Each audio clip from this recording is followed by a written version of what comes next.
Ka momente në jetë kur fjalët tona kthehen si bumerang.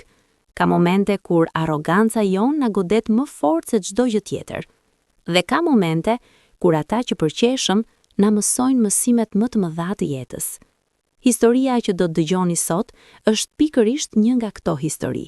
Një histori që do t'ju bëj të qani, të mendoni dhe të kuptoni se sa e rëndësishme është të respektosh çdo njeri, pavarësisht nga ku vjen apo si duket. Por para se të fillojmë, më lini të di në komente. A mendoni se personat arrogant mund të ndryshojnë vërtet?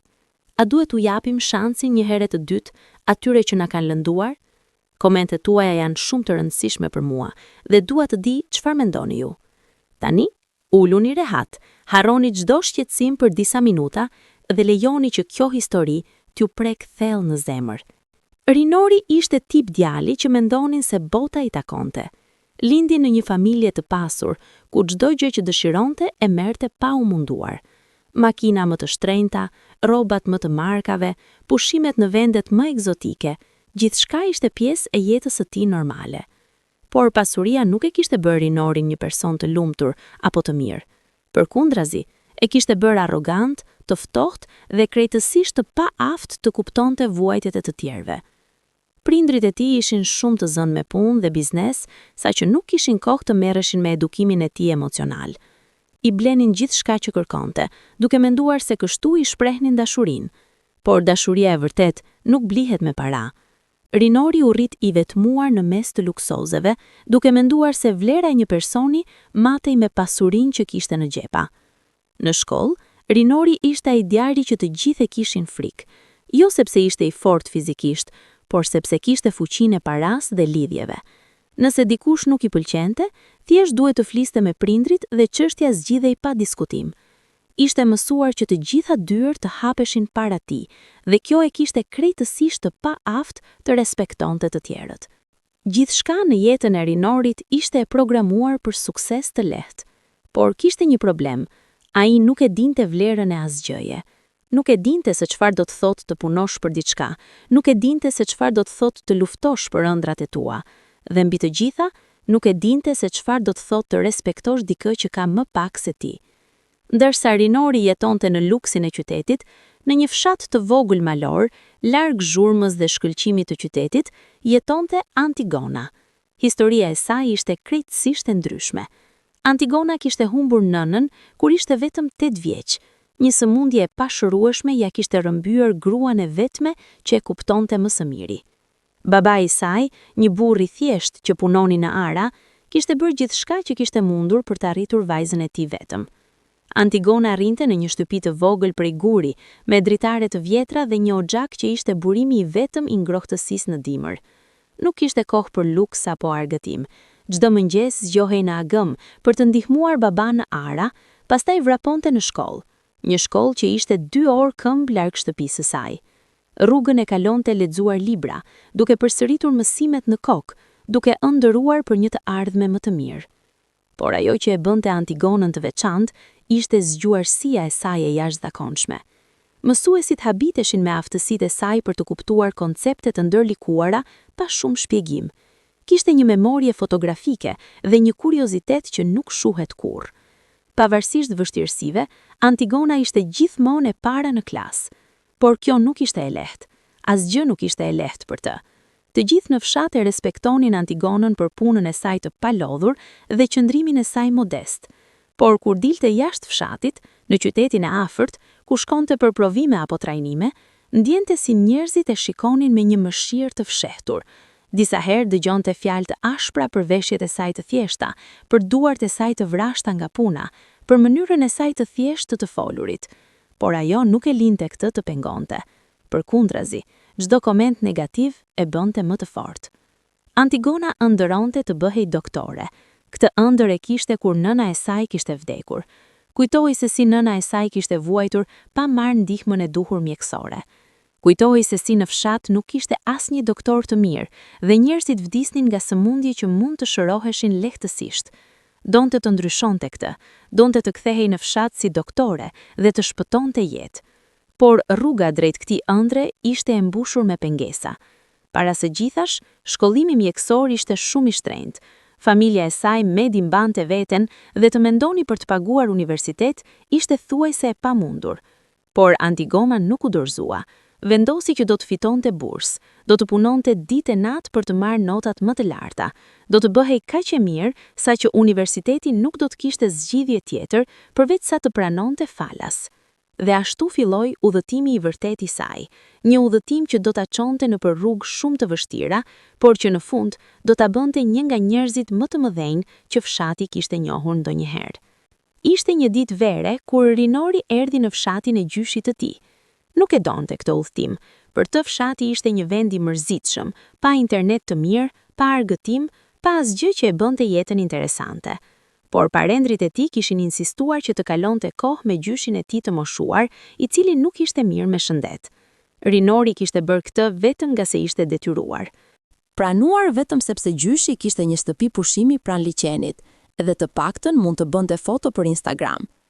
Ditën e parë në fshat, Rinori doli të shëtiste me mikun e tij që kishte ardhur me të. Ishin të veshur me rroba të shtrenjta, jeans dizenjer, këpucë sportive që kushtonin më shumë se sa një familje në fshat shpenzonte në 3 muaj. Syze diell, markë të njohur. Ecnin nëpër rrugët e ngushta të fshatit, duke vëzhguar me një lloj superioriteti të fshehur gjithçka përreth tyre. Dhe atëherë e pan Antigonën. Ajo ishte duke ecur nga ana tjetër e rrugës, duke mbajtur një çantë të vjetër shkolle në shpinë dhe disa libra në duar. Veshja e saj ishte e thjeshtë, një fustan i vjetër që qartë ishte riparuar disa herë, sandale të thjeshta dhe një shall të hollë mbi supe. Flokët e saj të gjatë dhe të zinj ishin të lidhura në bisht, dhe fytyra e saj kishte atë lodhje karakteristike të dikujt që punon shumë më tepër se sa duhet në moshën e tij. Miku i Rinorit e ta të parin dhe filloi të qesh. "Shiko këtë", tha ai duke e treguar Antigonën, sikur ka dalë nga shekulli i kaluar. Rinori ktheu kokën dhe për një moment shikohet me Antigonën. Ajo e pa dhe për një çast sytë e tyre u takuan. Por në vend që të ndjejë empatia apo thjesht të vazhdonte rrugën e tij, Rinori filloi të qesh. Qeshje e lartë, e egër, që dukej se donte të sigurojë që ajo ta dëgjonte. Ti", thirri Rinori me një ton tallës. "Nga e ke këtë fustan? Nga muzet?" Antigona ndaloi. Ndjeu se si zemra i ngrinte rrahje. Donte të vazhdonte rrugën, por diçka brenda saj i tha të kthehej. Ktheu kokën dhe e shikoi Rinorin drejt në sy. "Ky fustan", tha ajo me një zë të qetë por të qëndrueshëm, "është i punës dhe dinjitetit, gjëra që ti ndoshta nuk i kupton." Rinori u habit për një moment nga përgjigjja e saj. Nuk ishte mësuar që dikush t'i përgjigjej kështu. Zakonisht njerëzit ultin kokën dhe largoheshin. Por kjo vajzë e varfër nga fshati, kishte guximin ta shikonte në sy. "Dinjitet?" qeshi Rinori përsëri. "Ti flet për dinjitet dhe ec si një lypese. Shiko veten, çfarë mendimesh të mëdha ke me atë fustan të shqyer dhe ato sandale që mezi qëndrojnë?" Miku i tij qeshi edhe më fort. "Lëre Rinor, mos u mër me këta njerëz, ata nuk kuptojnë." Por Rinori nuk ndaloi. Kishte gjetur dikë për t'u tallur, dhe kjo i jepte një lloj kënaqësie të çuditshme. "Çfarë bën? Ruan dele? Apo ndoshta dëgjon ëndra për t'u qenë dikush një ditë?" Antigona ndjeu se si lotët po i mblidhnin në sy, por u përpoq me çdo forcë t'i mbante. Nuk donte që ky djalë arrogant ta shihte duke qarë. Nuk donte t'i jepte atë kënaqësi.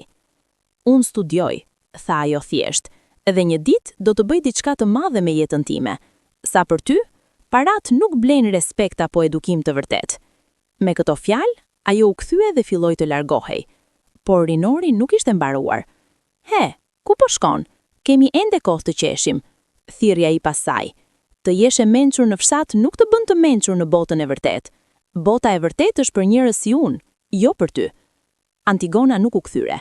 Vazhdoi të ecte, por çdo hap ishte i rënd. Fjalit e Rinorit kishin depërtuar si thika në zemrën e saj. Jo sepse besonin në to, ajo dinte që ai kishte gabim, por sepse i kujtuan të gjitha herët e tjera kur kishte përjetuar paragjykime të ngjashme, të gjitha herët kur njerëzit e kishin gjykuar për prejardhjen e saj, për pamjen e saj, për faktin që erdhi nga një fshat i varfër.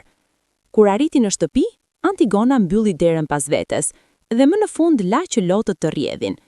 Qau për padrejtësinë e botës, qau për faktin që duhet të luftonte më shumë se të tjerët, thjesht sepse nuk ishte lindur në një familje të pasur. Qau sepse e kishte mërzi që dikush mund të ishte kaq mizor pa ndonjë arsye. Por pastaj, ndërsa lotët thaheshin, diçka ndryshoi brenda saj. Një vendosmëri e re u ndez, një zjarr që nuk do të shuhej. Antigona shikoi librat e saj, vështroi posteret e mjekëve të famshuar që kishte në varr, dhe bëri një premtim me vetveten. Një ditë, përshpëriti ajo, do ta bëj këtë. Do të bëhem ajo që ëndërroj. Dhe kur të ndodh, njerëz si ai do të mësojnë se vlera e një personi nuk matet me parat, por me karakterin dhe punën e tij. Edhe nga ato ditë diçka ndryshoi në Antigonën. Ajo studioi edhe më shumë se më parë. Çdo herë që ndjente lodhje, kujtonte fytyrën e atij djali arrogant dhe fjalët e mizore. Dhe ato fjalë, në vend që ta bynten, e bën edhe më të fortë. Pas incidentit me Rinorin, jeta e Antigonës vazhdoi me një intensitet të ri. Ajo nuk fliste shumë për atë që kishte ndodhur, as me baban e saj, as me shoqet e klasës, por të gjithë rreth saj vunë re ndryshimin. Antigona ishte gjithmonë e përkushtuar, por tani dukej si dikush i zënë në mision. Zgjohej edhe më herët, studionin edhe më vonë, dhe çdo minutë e lirë ishte i dedikuar për të lexuar, për të mësuar, për të përvetësuar. Baba i saj shqetësohej. Antigona, i thoshte ai shpesh, je ende e re, duhet të kesh edhe pak kohë për veten tënde, mos u mundo aq shumë. Por Antigona i buzëqeshte dhe i thoshte, baba, kjo është koha ime, kjo është mënyra se si do të ndërtoj të ardhmen time, nuk shqetësohu. Në brendësi, ajo e dinte që çdo ditë që kalonte pa u përmirësuar ishte një ditë e humbur.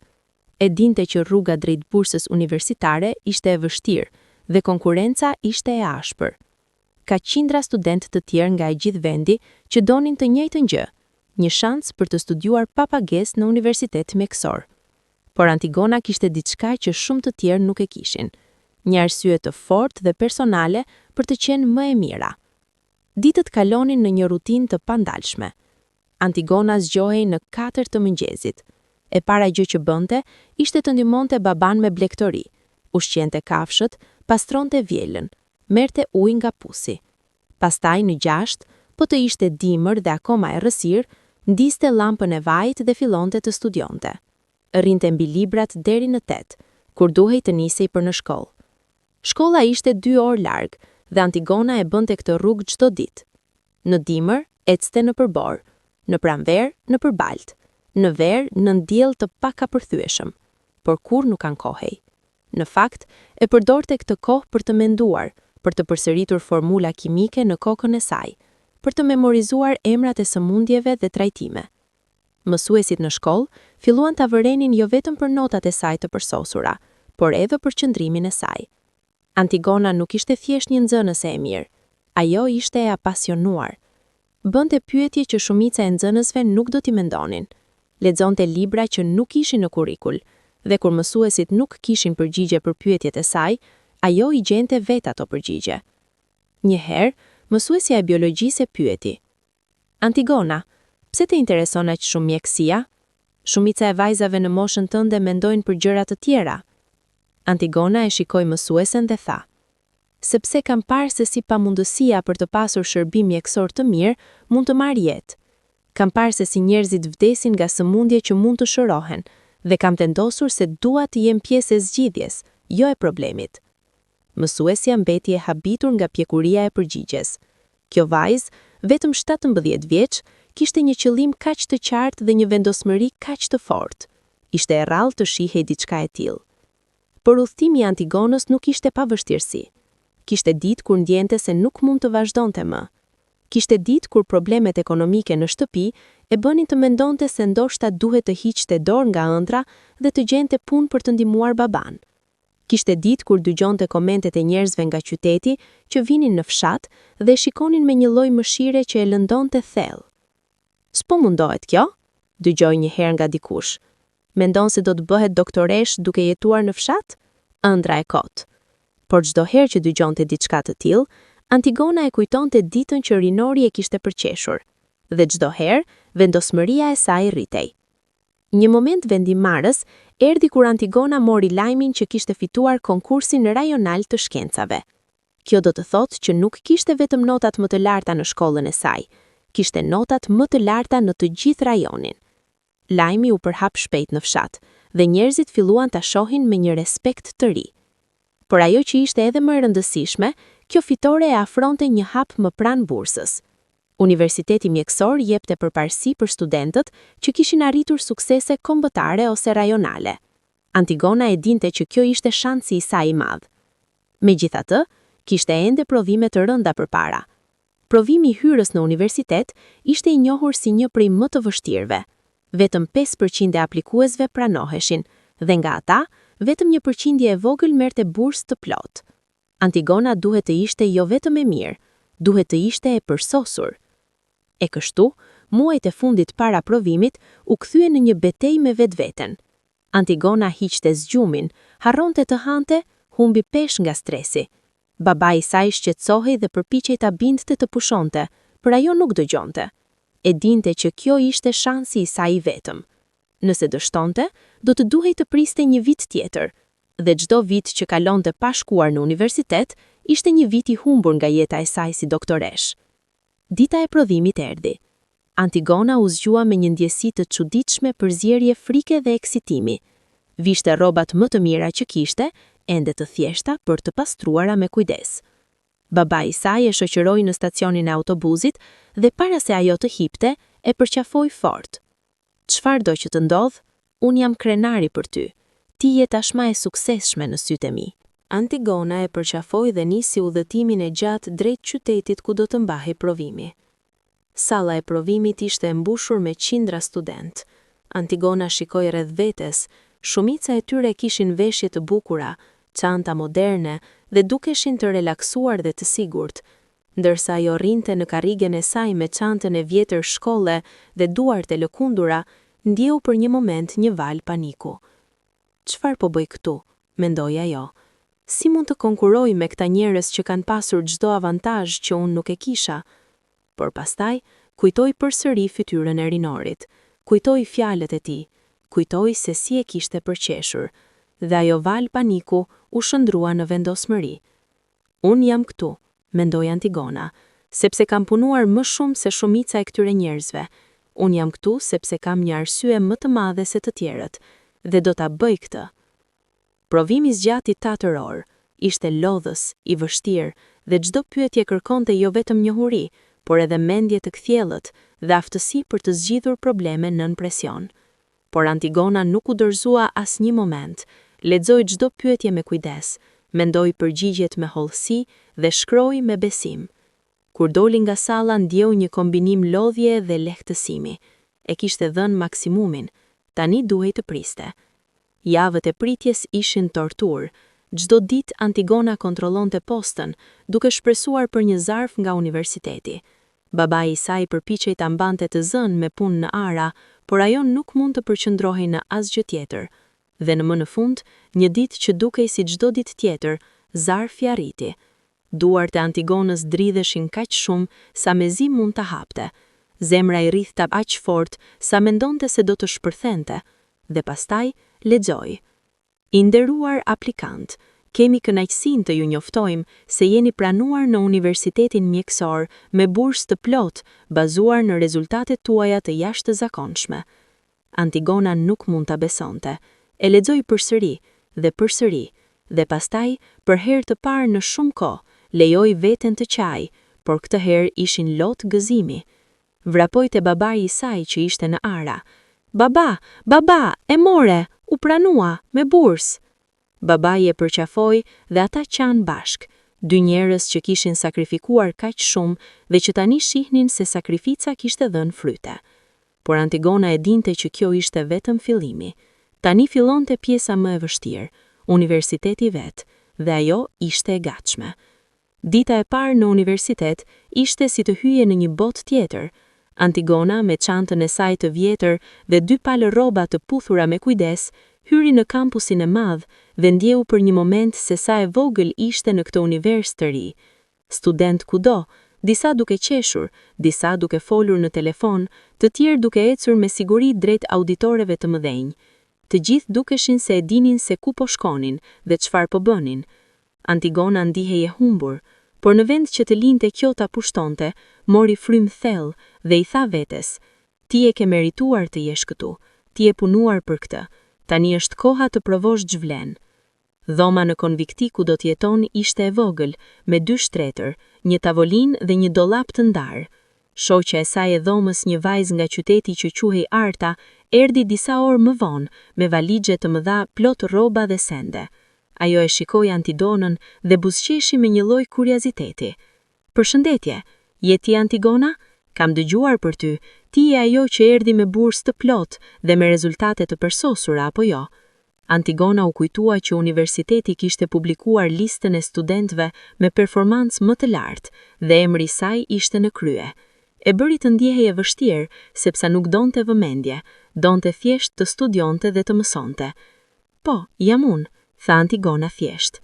Arta buzëqeshi përsëri. "Bukur, do të kemi shumë punë këtu, por më thuaj, nga je? Nuk duket se je nga qyteti." Antigona ndiu një pikë pa kënaqësie, por e fshehu. "Jam nga një fshat i vogël, shumë larg këtej." Arta nuk dukej se donte të ishte e pahishme, por kishte atë ton që Antigona e kishte dëgjuar më parë, një lloj kurioziteti të përzier me mëshirë. Por Antigona vendosi që nuk do të lejonte që kjo ta pengonte. Ajo kishte ardhur këtu për të studiuar, jo për të bërë shoqëri. Orët e para ishin tronditse. Profesorët flisnin shpejt, përdornin terma që Antigona nuk i kishte dëgjuar ndonjëherë dhe prisnin që studentët të merrnin shënime në ritëm të shpejt. Por Antigona u përshtat. Kur të tjerët humbsnin fokusin, ajo mblidhej. Kur të tjerët ankoheshin për sa vështirë ishte, ajo punonte edhe më shumë. Por kishte momente vështirësie. Një ditë, gjatë një seance laboratori, profesori caktoi një detyrë të komplikuar, që kërkonte përdorim të pajisjeve të sofistikuara. Shumica e studentëve kishin pasur kontakt me këto pajisje në gjimnazet e tyre të mira, por Antigona kurrë nuk kishte parë diçka të tillë. Shkolla e saj në fshat nuk kishte asnjë lloj laboratori të vërtetë.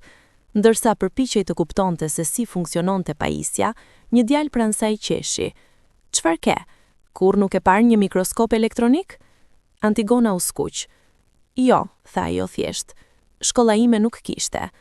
Djali qeshi edhe më fort. "Si ke hyrë këtu pa e ditur bazat? Kush t'ka pranuar?" Një vajzë tjetër ju përgjigj. "Ajo ka ardhur me bursë, duhet jetë shumë e zgjuar."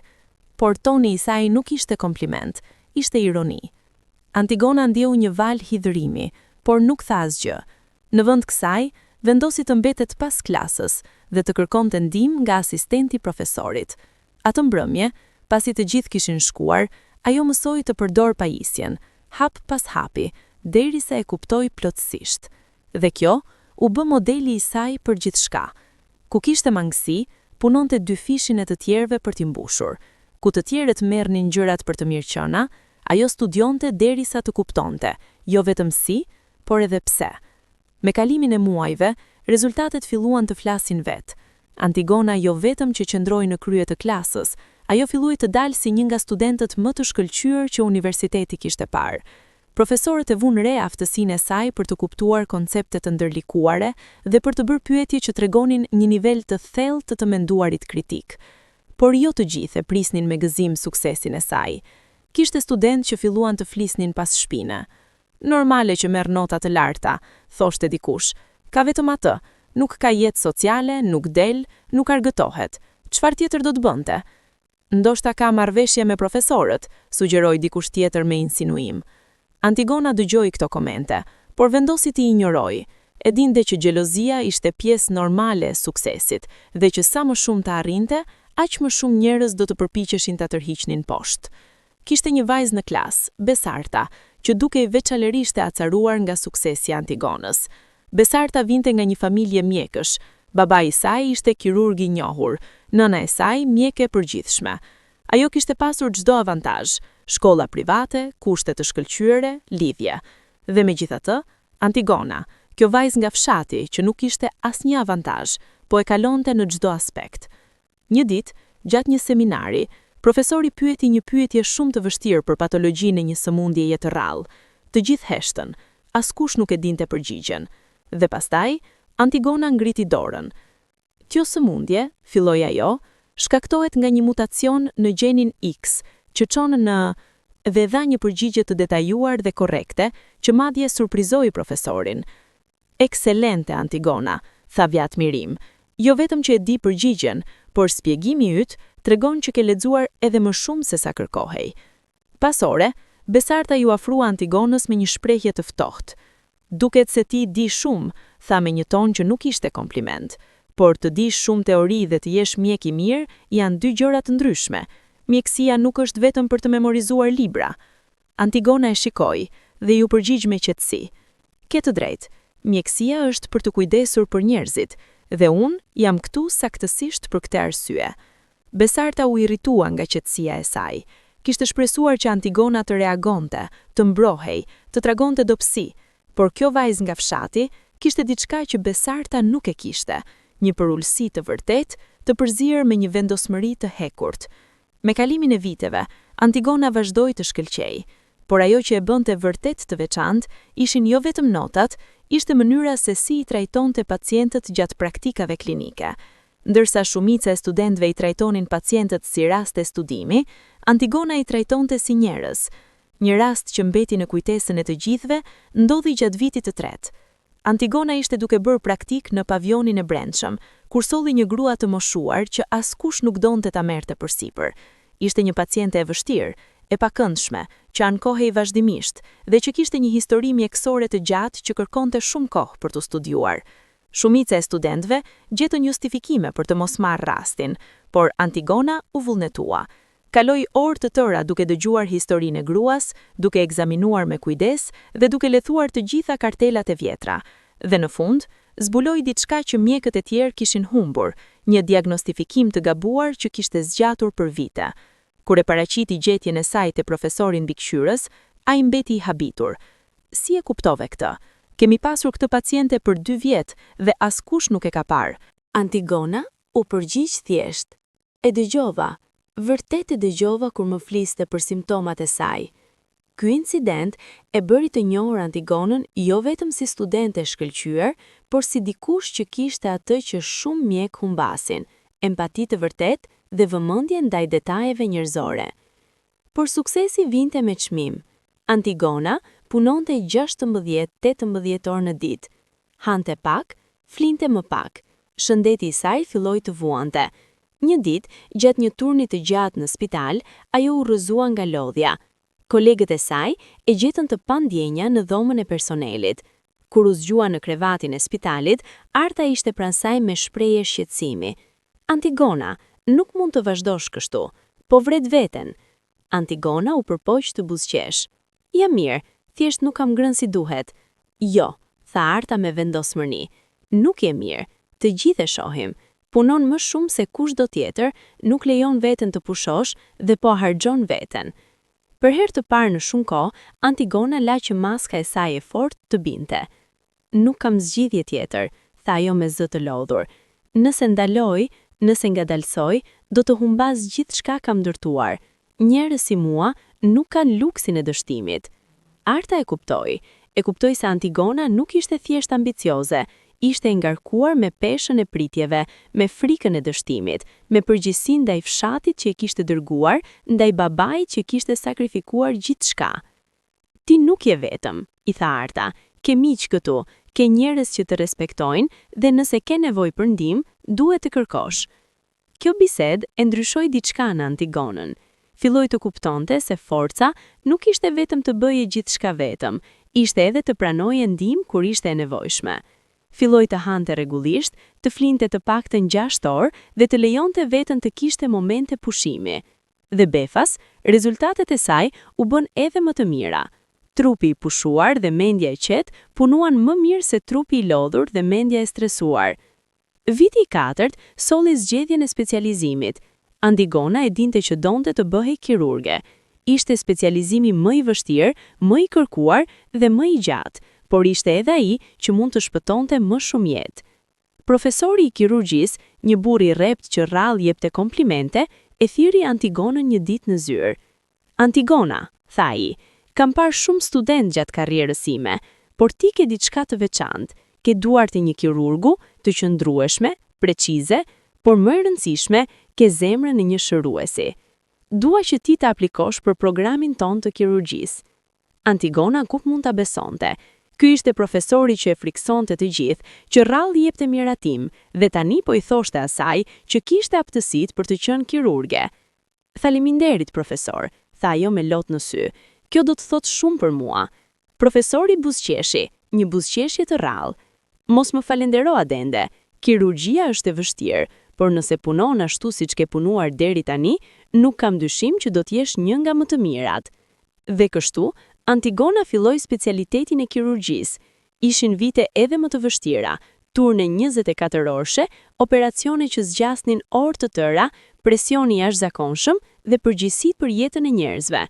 Por Antigona e donte çdo moment, e donte adrenalinën e dhomës së operacionit, precizionin e nevojshëm dhe ndjenjën kur një operacion shkonte mirë dhe pacienti shpëtonte. Me kalimin e viteve, Antigona u bë një nga kirurget e reja më të respektuara në spital. Historia e saj, vajza nga fshati që kishte ardhur me asgjë dhe tani po shpëtonte jetë, ishte bërë legjend me studentëve të rinj. Por Antigona nuk harroi nga ku e kishte ardhur. Çdo javë shkonte në lagjet më të varfra të qytetit dhe ofronte konsulta falas. Çdo muaj dërgonte para në fshat për të ndihmuar familjen e nevojë. Dhe çdo verë kthehej në fshat dhe mbante sesione edukimi shëndetësor falas. Babai i saj, tashmë i moshuar dhe me shëndet të brisht, nuk mund ta besonte çfarë i kishte bërë vajza e tij. Nëna jote do të ishte kaq krenare, i thoshte babai çdo herë që Antigona vinte në fshat. Dhe Antigona e dinte se çdo sakrificë kishte vlerëtur. E dinte se çdo letë që kishte qarë, çdo natë pa gjumë, çdo moment dyshimi, të gjitha kishin çuar këtu. Por fati kishte ende një mësim për t'ia dhënë, dhe ky mësim do të vinte në formën më të papritur, në formën e dikujt që e kishte lënduar thellë shumë vite më parë. Ndërsa Antigona po ndërtonte karrierën e saj me djerse sakrificë, Rinori po jetonte një jetë krejtësisht të ndryshme. Pas asaj vere në fshat, ai u kthye në jetën e zakonshme, feste, makina të shpejta, udhëtime në vende egzotike dhe një ndjenjë e përgjithshme se bota ishte e tij për ta marrë. Rinori nuk mbaroi njerë universitet, filloi disa programe, biznes, inxhinieri, madje edhe drejtësi, por asnjëherë nuk u mundua vërtet. Pse do të mundohej? Prindrit e tij kishin para, kishin lidhje dhe ai e dinte që pavarësisht se çfarë bënte apo nuk bënte, do të kishte gjithmonë një vend në kompaninë e familjes. Gjithsesi, kur u bë 25 vjeç, prindrit e tij vendosën që ishte koha që ai të merrte përgjegjësi. E vunë në krye të një prej degëve të kompanisë, një pozicion që çdo person tjetër do të duhej të punonte vite për ta arritur, por që Rinorit ju dha thjesht sepse kishte mbiemrin e duhur. Në fillim, Rinori u mundua të dukej serioz, vinte në zyrë ndonjëherë, merrte pjesë në mbledhje ndonjëherë, por shpejt u lodhur. Gjeti se ishte më e lehtë të delegonte gjithçka te menaxherët e tij dhe të kalonte kohën duke bërë atë që e pëlqente. Argëtim. Punonjësit në kompani filluan ta urrenin. Rinori vinte në zyrë kur të donte, trajtonte njerëzit me arrogancë dhe merrte merit për punën që të tjerët bënin. Por askush nuk guxonte të fliste. Frika për të humbur vendin e punës ishte më e fortë se dëshira për drejtësi. Kishte një rast që e tregonte saktësisht karakterin e Rinorit. Një punonjës i ri, Beni, kishte punuar për muaj të tërë në një projekt të rëndësishëm. Kishte kaluar net pa gjumë, kishte përmirësuar çdo detaj dhe në fund kishte krijuar një plan që mund të kursente kompanisë miliona. Kur erdhi koha për prezantim përpara bordit të drejtorëve, Rinori hyri në mbledhje dhe e paraqiti planin si të ishte i tij. Beni ishte në sallë dhe nuk mund ta besonte, por kur u përpoq të flas, Rinori e ndërpreu me një shprehje të ftohtë. Faleminderit për mbështetjen, Beni, tani le të vazhdojmë. Pas mbledhjes, Beni ju afrua Rinorit. Ai ishte projekti im, ti nuk kontribue asgjë. Rinori e shikoi me një buzëqeshje cinike. Projekti yt? Ti punon për mua. Gjithçka që ti bën, në fund është në emrin e kompanisë, të cilën unë e drejtoj. Nëse nuk të pëlqen, dita është e lirë. Beni u largua atë ditë, por pa vend pune dhe pa referenca, u mundua të gjente punë tjetër për muaj. Kjo ishte jeta e Rinorit, e ndërtuar mbi shpinën e të tjerëve, e mbajtur nga paratë e prindërve dhe e mbushur me një ndjenjë superioriteti që nuk kishte bazë reale. por kishte momente kur Rinori ndjente një zbrasti të thellë. Në mes të festave, në mes të qeshurave dhe muzikës së lartë, kishte momente kur ndjente se diçka mungonte. Kishte gjithçka që parat mund të blinin, por nuk kishte asgjë që vërtet të vlente. Miqtë e tij, nëse mund të quheshin miq, ishin të gjithë si ai, njerëz të pasur, të mburrur, që kalonin kohën duke folur për gjëra sipërfaqësore. Askush nuk fliste për gjëra të vërteta, askush nuk tregonte dobësi. Gjithçka ishte një lojë për të dukur më i mirë, më i suksesshëm, më i lumtur. Rinori kishte pasur disa marrëdhënie, por asnjëra nuk kishte zgjatur. Vajzat që takonte ishin të tërhequra nga paratë e tij, jo nga personi i tij, dhe ai e dinte këtë, edhe pse nuk e pranonte. Ishte më e lehtë të pretendonte se nuk të interesonte dashuria e vërtet, sesa të pranoje se nuk e gjente dot. Gjyshi i tij, të vetmin person në familje që e kritikonte hapur, i kishte thënë një herë: "Rinor, ti po shpërdoron jetën tënde, ke gjithë mundësi në botë, por po zgjedh të mos bësh asgjë me to. Një ditë do të pendohesh." Por Rinori kishte qeshur: "Gjysh, jeta ime është e përkryur, kam gjithçka që dua, çfarë ka për të penduar?" Gjyshi kishte tundur kokën me trishtim. Ditën kur do ta kuptosh, do të jetë shumë vonë. Dhe gjyshi i kishte pasur të drejtë. Një mbrëmje, Rinori po kthehej nga një fest. Kishte pirë, jo shumë për standardet e tij, por mjaftueshëm për të qenë i pavëmendshëm. Ishte në makinën e tij të re sportive, duke vozit me shpejtësi të tepruar në një rrugë që nuk e njihte mirë. Mendonte për asgjë të veçantë, ndoshta për festën, ndoshta për një mesazh që kishte marrë, ndoshta për asgjë. Dhe pastaj, një sekond pamatje, ndryshoi gjithçka. Një makinë e vogël doli papritur nga një rrugë anësore. Rinori tentoi të shmangi, por ishte shumë vonë dhe shpejtësia ishte shumë e lartë. Tingëlli i përplasjes ishte shurdhues. Pastaj errësirë. Kur Rinori hapi zyt, nuk dinte ku ishte. Gjithçka ishte e mjegullt. Kishte një zurmë të vazhdueshme, tingujt e makinave, zërat që thërrisnin, një sirenë në largësi. Tentoi të lëviz, por një dhimbje e tërmershme e goditi nga koka tek këmbët. Doni të bërtaste, por as zëri nuk i dilte si duhej. "Mos lëviz, ndihmë po vjen", dëgjoi një zë. Një grua e moshuar që ishte në makinën tjetër, po qëndronte pranë tij, fytyrë zbehtë nga frika.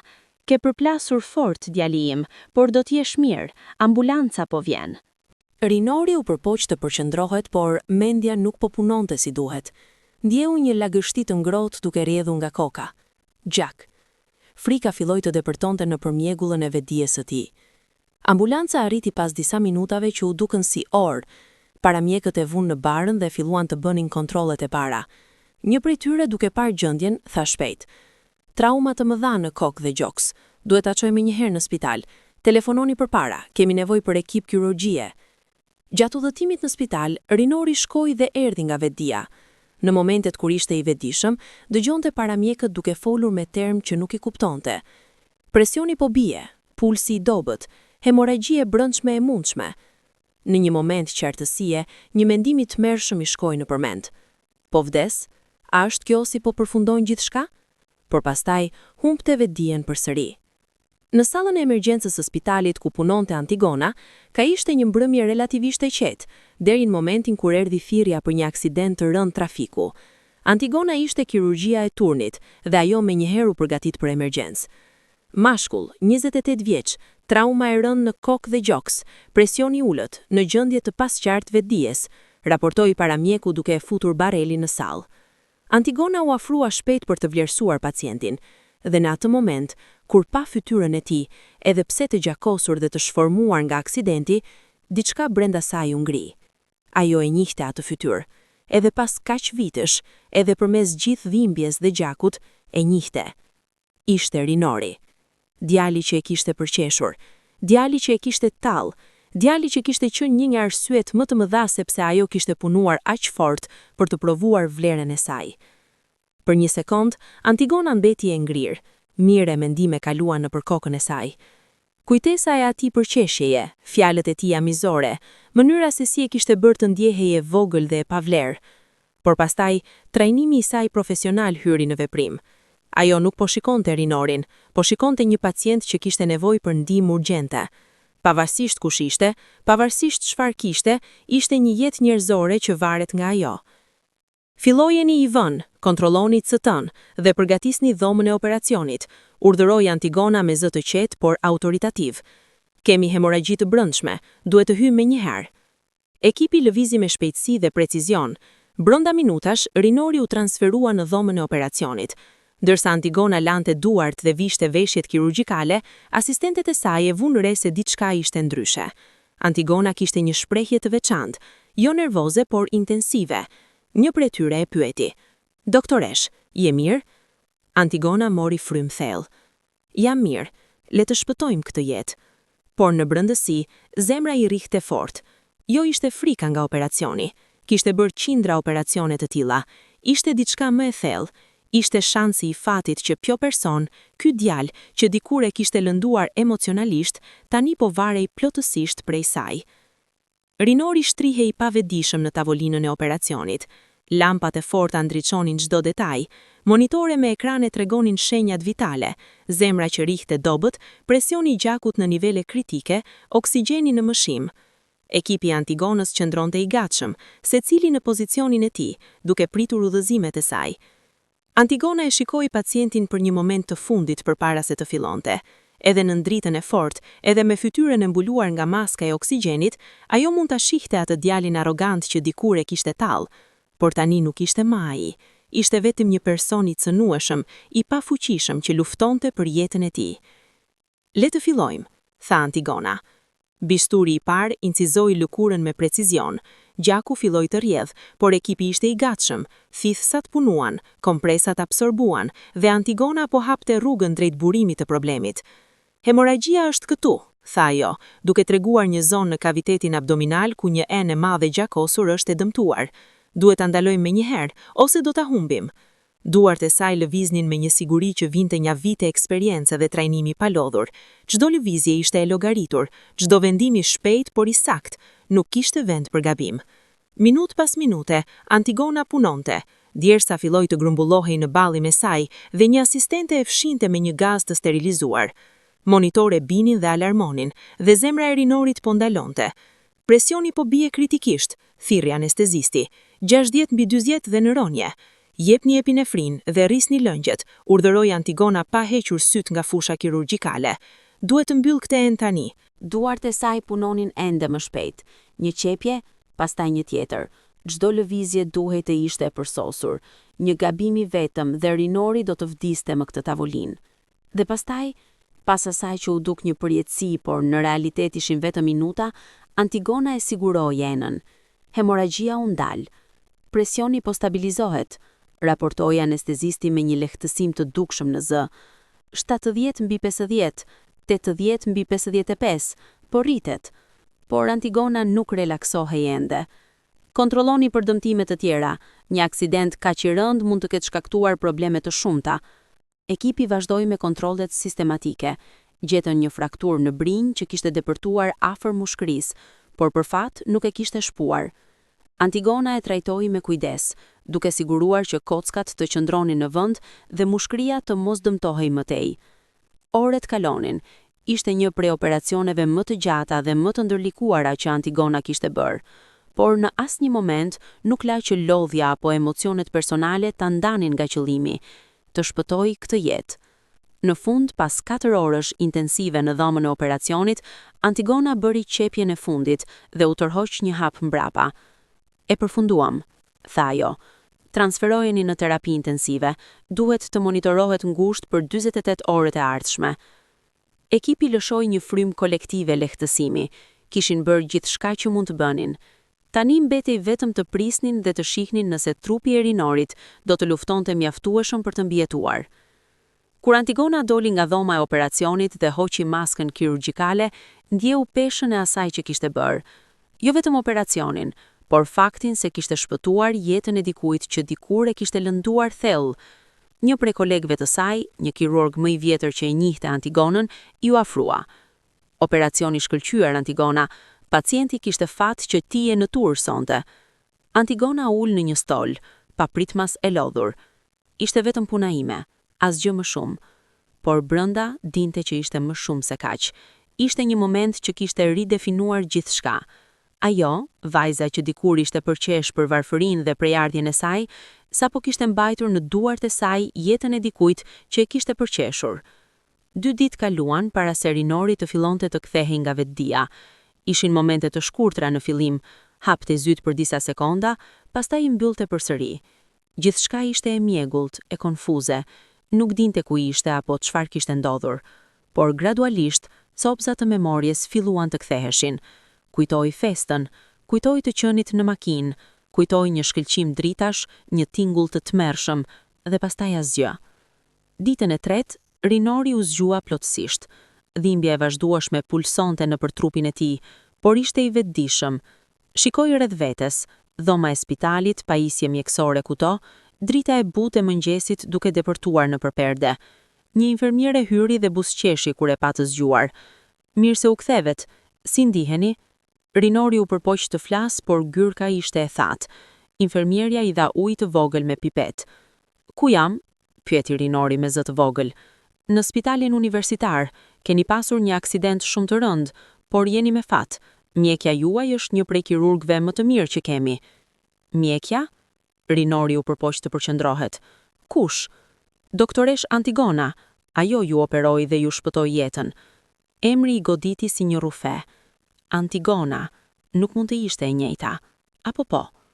Antigona? Përsëriti ai, duke munduar të mbante qartësi. Nga vjen ajo?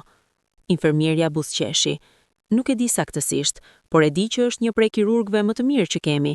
Erdhi nga një background modest, por e ka arritur gjithçka me punë dhe talent. Zemra e Rinorit filloi të rrahë më fort. Nuk mund të ishte koincidencë. Sa Antigona mund të kishin që ishin bërë kirurge? Ditët që vijuan, Rinori filloi të merrte më shumë. Infermierët dhe mjekët e tjerë që vinin për të kontrolluar flisnin me admirim për doktoresh Antigonën. Ajo ka duar ari, tha një infermier, dhe më e rëndësishmja, ka një zemër ari, trajton çdo pacient si të ishte familja e saj. Rinori donte ta shihte, por për disa ditë Antigona nuk erdhi. Ishin mjekë të tjerë që e kontrollonin, që I ndryshonin terapitë, që I bënin kontrollet, por Antigona, kirurgja që e kishte operuar, dukej se po shmangej. Në të vërtetë, Antigona po e shmangte qëllimisht. Në nivelin profesional, e dinte që Rinori ishte në duart e mira të ekipit të saj, por emocionalisht nuk ishte e gatshme për atë takim. Nuk e dinte se çfarë do të ndjente kur ta shihte të zgjuar, kur do të fliste me të. Por një mëngjes, kur po bënte vizitat e hershme, nuk kishte mënyrë tjetër. Duhej të hynte në dhomën e Rinorit për të kontrolluar progresin e tij. Antigona mori frym thellë përpara se të hapte derën. Hyri me një shprehje profesionale, me kartelën mjekësore në dorë. Mirëmëngjes, tha ajo me një ton neutral. Unë jam doktoresh Antigona. Kam ardhur të shoh se si po përparoni. Rinori e shikoi. Edhe pasi kaq vite, edhe me uniformën mjekësore dhe flokët e lidhur profesionalisht, ai e njihte. Syt, ato sy që dikur I kishte parë plot me lot dhe tani ishin plot me dinjitet profesional. Ti, filloi Rinori, por zëri ju tremb. Ti je nga fshati. Antigona e mbajti shprehje neutrale. Po, dhe ti je pacienti që kam operuar 3 ditë më parë. Heshtje rë në dhomë. Rinori nuk dinte çfarë të thoshte. Të gjitha fjalët që kishte thënë ato vite më parë, të gjithë tallja, e gjithë arroganca, tani u kthyen për ta goditur me forcën e një vërshimi. Ti më shpëtove jetën, tha ai në fund, me zë pothuajse të padëgjueshëm. Antigona filloi të kontrollonte shenjat vitale në monitor. Kjo është puna ime, e bëj për çdo pacient. Por pse? Shpërtheu Rinori. Pas asaj që të thash, pas mënyrës se si të trajtova. Antigona e shikoi për herë të parë drejt në sy. Sepse unë nuk jam ti. Unë nuk gjykoj njerëzit për gabimet e shkuara, dhe kur dikush ka nevojë për ndihmë, nuk pyes nëse e meritojnë apo jo, e jap thjesht. Rinori ndjeu lot duke I mblidhur në sy. Unë nuk e meritova, isha kaq mizor, kaq arrogant. Jo, e ndërpreu Antigona, ti nuk e ke merituar atë aksident. Askush nuk e meriton të vuaj, por ajo që bëre në të shkuarën, ajo është diçka që duhet të merresh me veten. Rinori u përpoq të fshish lotët që po i rrjedhnin. Dhimbja fizike që ndjente nuk ishte asgjë krahasuar me dhimbjen emocionale që po përjetonte në atë moment. Si e bëre? Si u bëre, doktoresh? Antigona vazhdoi të shënonte diçka në kartel, por zëri i saj u butësua pak. Me punë, me sakrificë, me orë të pafundme studimi, me besim se edukimi mund të ndryshojë një jetë. Dhe unë të thash që nuk do të bëja asgjë, tha Rinori me një hidhërim të thellë në zë. Të përqesha për veshjet e tua, për prejardhjen tënde. E di, tha Antigona thjesht, isha aty, e dëgjova çdo fjalë. Dhe megjithatë, më shpëtove jetën. Antigona mbaroi shënimet dhe e shikoi përsëri. Rinor, të them të vërtetën, kur të pash duke u sjell këtu, për një moment u ndal koha, të njoha menjëherë, dhe pastaj kujtova pse u bëra doktoresh. Nuk u bëra për të zgjedhur këtë shpëtoi bazuar në të shkuarën e tyre. U bëra sepse çdo jetë ka vlerë, edhe jotja. Rinori qau hapur tani. Si mund të jesh kaq e mirë pas gjithçkaje? Nuk jam e mirë, thjesht zgjedh të mos lë që hidhërimi të më bëjë si ata që më lënduan. Zgjedh të jem më e mirë se sa pritshmëria. Ajo u kthye për të dalë, por Rinori e thirri. Prit, të lutem, a mund të flasim? Kam nevojë të kuptoj. Antigona hezitoi. Pjesa profesionale e saj i thoshte të largohej. Kjo nuk ishte territori një mjeku, por pjesa njerëzore, ajo pjesë që gjithmonë e kishte bërë të veçantë, i tha diçka tjetër. Kam 10 minuta, tha dhe u ul në karrigen pranë shtratit.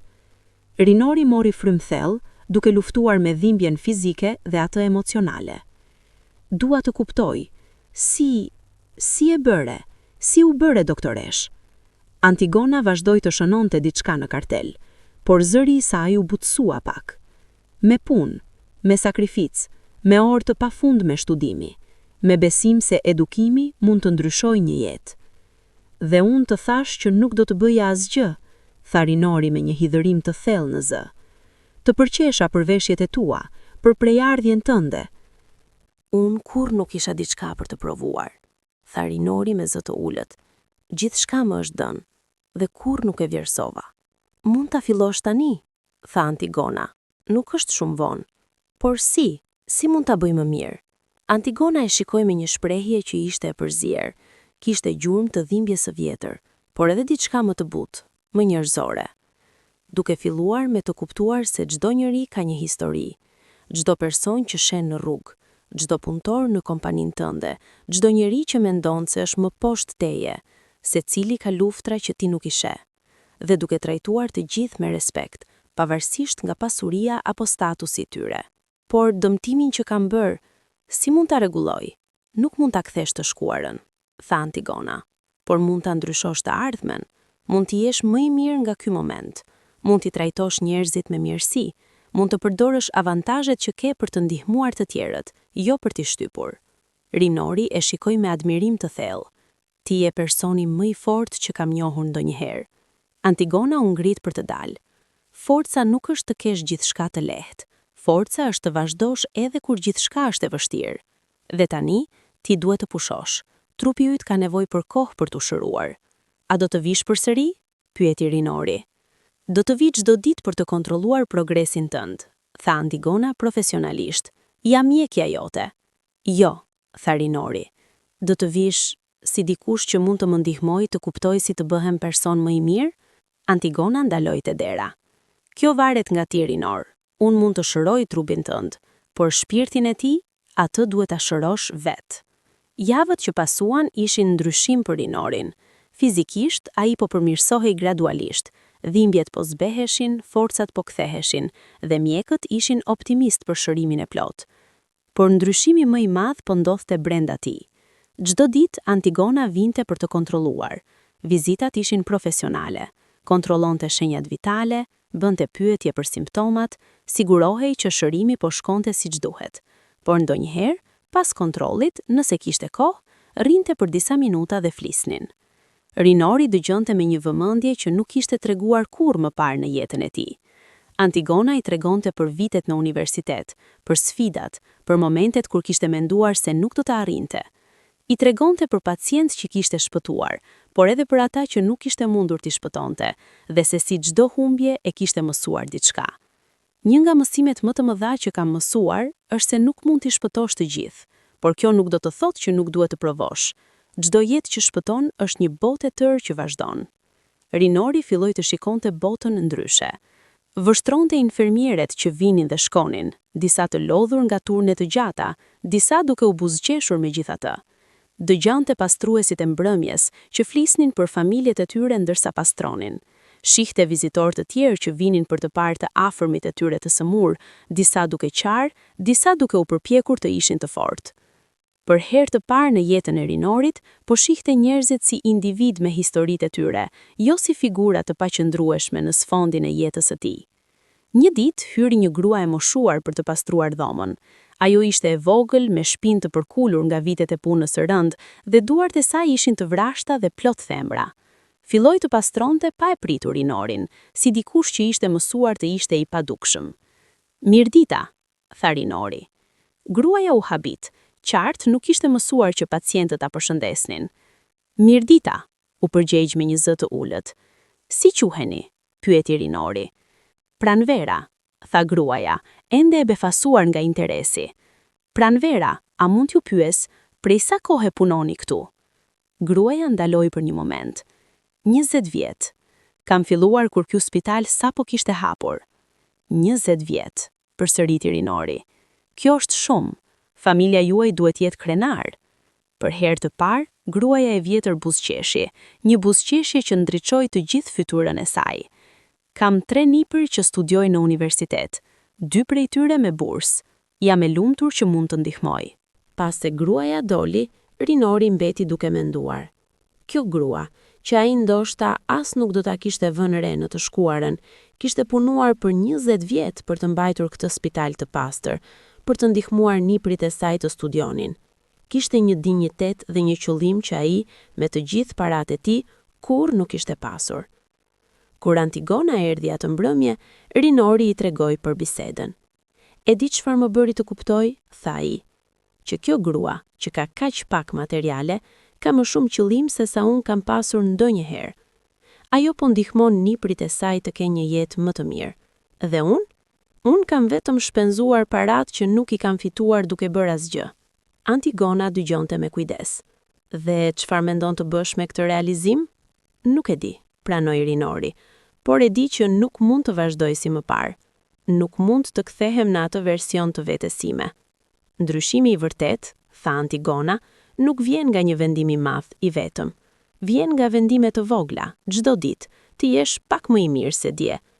Ditë pas dite, Rinori filloi të bënte këto vendime të vogla.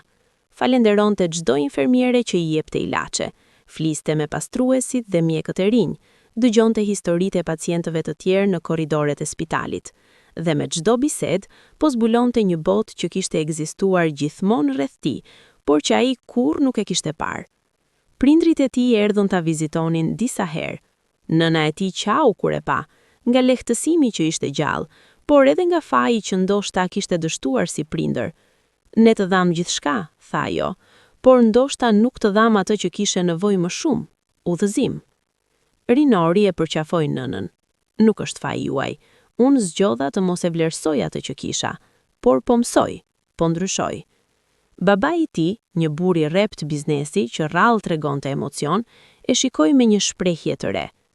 "Kur dëgjova për aksident, mendova se të kisha humbur, dhe i gjitha që mund të mendoja ishte sa pak kohë kishim kaluar bashk, sa pak të njihja vërtet."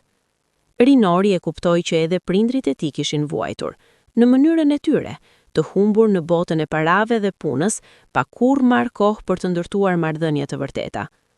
Por personi që Rinori priste më shumë të shihte çdo ditë ishte Antigona, jo vetëm sepse ishte mjekja e tij, por sepse ajo përfaqësonte diçka që ai donte të bëhej, dikush me qëllim të vërtet, me vlerë që nuk vinte nga pasuritë materiale.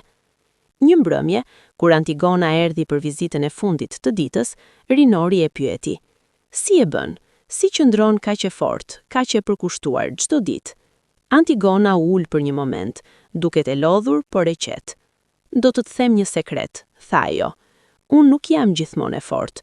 Ka ditë kur humbas pacientë dhe në të vërtetë kthehem në shtëpi dhe qaj. Ka ditë kur ndihem e te i mbushur, kur dyshoj në vendimet e mia. Por pastaj kujtoj pse zgjodha këtë rrugë, dhe atë kujtesë, atë qëllim, më jep forcën të vazhdoj. Cili është qëllimi yt? Pyeti Rinori. Të bëj një ndryshim, tha Antigona thjesht. Edhe nëse është vetëm një jetë në një kohë, edhe nëse është vetëm një familje që nuk duhet kaloj atë që familja ime kaloi. Ky është qëllimi im. Rinori e shikoi me një respekt të thellë. Unë dua një qëllim, por nuk e di ku të filloj. Fillo me atë që ke. Ke pasuri, ke lidhje, ke mundësi që shumica e njerëzve kur nuk do t'i kenë. Çështja nuk është nëse ke këto gjëra, është se çfarë bën me to. I përdor për veten tënde, apo i përdor për të ndihmuar të tjerët. Këto fjalë mbetën me Rinorin shumë kohë pasi Antigona kishte dalë. Pas 6 javësh në spital, Rinori u lejua të dilte. Trupi i tij ishte shëruar mjaftueshëm, mbetën vetëm cikatriqe që do t'i ishin përkujtues të përjetshëm të asaj nate. Por ndryshimi më i madh ishte në mënyrën se si e shihte botën. Ditën e fundit, pera se të dilte, Antigona erdhi për vizitën e fundit. Ajo solli kartelën mjekësore dhe instruksionet për kujdesin në shtëpi. Ti je shëruar mirë, tha ajo, por duhet të jesh i kujdesshëm për 3 muajt e ardhshëm, jo sport të rënda, jo aktivitete që mund të rrezikojnë zonën e operacionit. Rinori mori fletën e instruksioneve, por nuk ishte kjo që donte të fliste. Antigona, kam diçka që duhet të them. Antigona priti. Dua t'ju kërkoj falje, tha Rinori, dhe zëri u tha.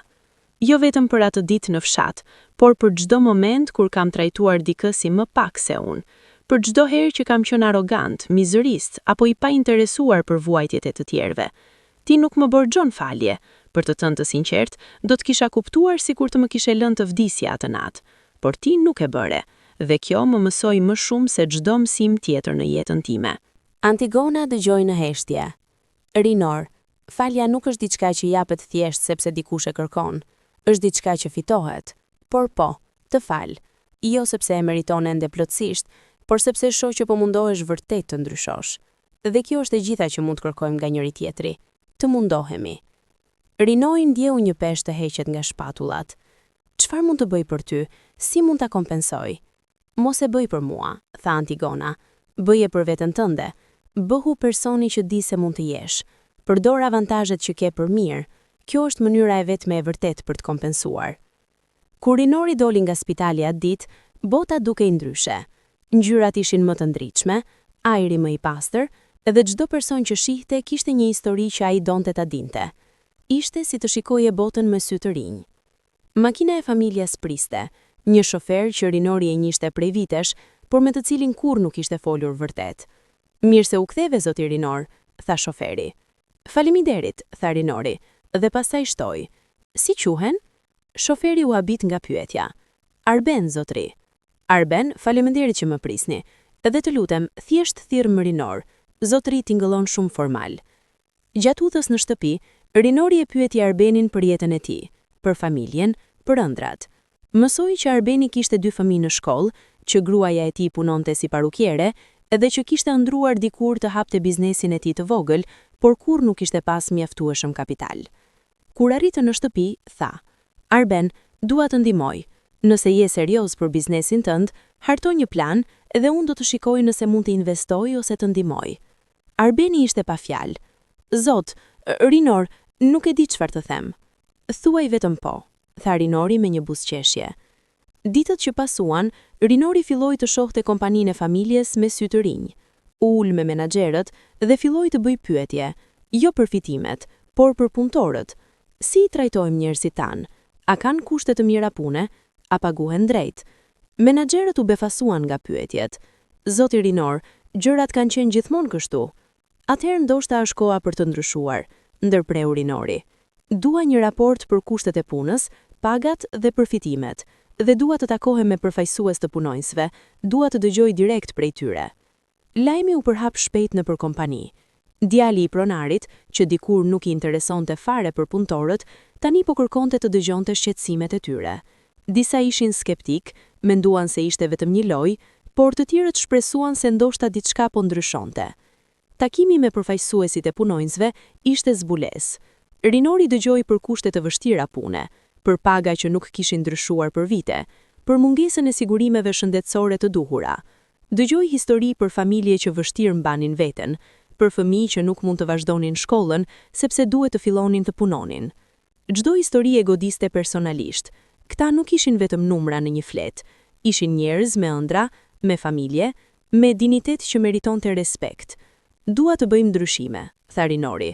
Të fillojmë me rritjen e pagave me 20%, të sigurojmë sigurim shëndetësor për të gjithë punojësit dhe familjet e tyre. Dhe dua të krijojmë një fond burse për fëmijët e punojësve që duan të studiojnë. Menaxherët protestuan. Kjo do të kushtoj miliona, do të ndikoj fitimet. Fitim do të kemi ende mjaftueshëm, por çfarë dobi e ka pasuria nëse ndërtohet në shpinën e njerëzve që vuajnë? Dua që kjo kompani të jetë një vend ku njerëzit janë krenar që punojnë. Ndryshimet filluan gradualisht. Nuk ishte e lehtë, kishte rezistencë, kishte sfida, por Rinori ishte I vendosur. Për herë të parë në jetën e tij, po punonte vërtet për diçka, jo vetëm po shijonte frytet e punës të tjerëve. Dhe bafti ndryshoi edhe vet. Filloi të zgjohej herët, të shkonte në zyrë, të mirte pjesë aktive në vendime. Mësoi për biznesin që familja e tij kishte ndërtuar, jo vetëm si përfaqësore, por vërtet. 3 muaj pas daljes nga spitali, Rinori mori një vendim. Donte të kthehej në fshat, jo për pushime, por për të bërë diçka domethënëse. I thiri gjyshit të tij që ende jetonte në shtëpinë e vjetër. Gjysh, po vi për një javë, ka diçka që dua të bëj. Pyeti për Antigonën dhe mësoi që ajo vinte çdo muaj për të ofruar shërbime mjekësore falas. Është një ëngjëll, I tha një grua e moshuar. Pa të, shumë prej nesh nuk do të kishin mundur të njihnin mjekun. Rinori priti derisa Antigona të vinte për vizitën e saj të radhës, dhe kur e pa duke ardhur, me çantën e saj mjekësore dhe buzëqeshjen e saj të ngrohtë për fshatarët, ndjeu një admirim edhe më të thellë. Rinor, tha Antigona befasuar kur e pa. Çfarë bën këtu? Erdha për ty, tha ai. Kam një propozim. Ata u ulën në verandën e gjyshit të Rinorit, me pamje mbi fshat. Kam qenë duke menduar, filloi Rinori. Ti vjen çdo muaj dhe bën një punë të mrekullueshme, por një klinikë vërtet këtu do të ndihmonte shumë më shumë. Çfarë do të thoje sikur unë ta financoj ndërtimin e një klinike? Pajisje moderne, staf mjekësor, gjithçka që nevojitet, dhe ti mund ta drejtosh. Antigona e shikoi me një shprehje të përzier. Rinor, kjo do të kushtonte, e di çfarë do të kushtoj, ndërpreu ai, dhe mund ta bëj, dua ta bëj, jo për të dukur I mirë, jo për të pastruar ndërgjegjen, por sepse është gjëja e duhur. Ky fshat ka nevojë për kujdes shëndetësor. Ti e di më mirë se kushdo. Antigona qëndroi në heshtje për një moment, duke reflektuar. Nëse e bën këtë, duhet ta bësh për arsyet e duhura, jo për mua, jo për veten tënde, por për njerëzit këtu që vërtet kanë nevojë. I kuptoj arsyet, tha Rinori. Më ke mësuar ti. Antigona buzëqeshi, një buzëqeshje të vërtet, të ngrohtë. Atëherë po, le ta bëjmë. Gjatë muajve që vijuan, Rinori punoi më fort se kur më parë në jetën e tij.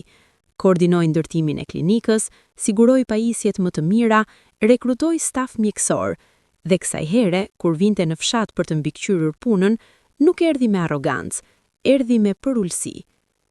Fshatarët e vunë re ndryshimin. A është vërtet I njëjti djalë? Pyetën ata mes tyre. Ai që dikur na trajtonte me përbuzje? Njerëzit mund të ndryshojnë, thoshte Antigona kur e pyesnin, dhe duhet u japim shansin. Ditën e hapjes së klinikës ishte një ngjarje që fshati nuk do ta harronte kurrë. E gjithë komuniteti erdhi, të rinj, të vjetër, familje të tëra.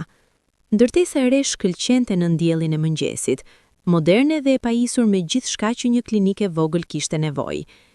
Rinori qëndroi në anë, duke e lënë Antigonën të fliste. Ajo falenderoi fshatarët, foli për rëndësinë e kujdesit shëndetësor dhe premtoi që kjo klinik do të ishte gjithmonë e hapur për të gjithë, pavarësisht nga mundësia për të paguar. Pastaj u kthye dhe e thiri Rinorin përpara.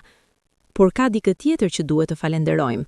Pa bujarinë e Rinorit, kjo klinik nuk do të ekzistonte, dhe dua që ju ta dini. Ai nuk e bëri këtë për famë, e bëri sepse ka mësuar diçka të rëndësishme, që pasuria e vërtet nuk është atë që ke, por atë që jep. Njerëzit filluan të duartrosin. Në fillim ishte një duartrosje ngadalt, të kujdesshme, ende kishte dyshim. Por pastaj, një plak i moshuar, i njëjti djalë që dikur kishte parë Rinorin të tallej me Antigonën, doli përpara. Djali im, tha plaku, unë të pash atë ditë kur erdhe këtu për herë të parë.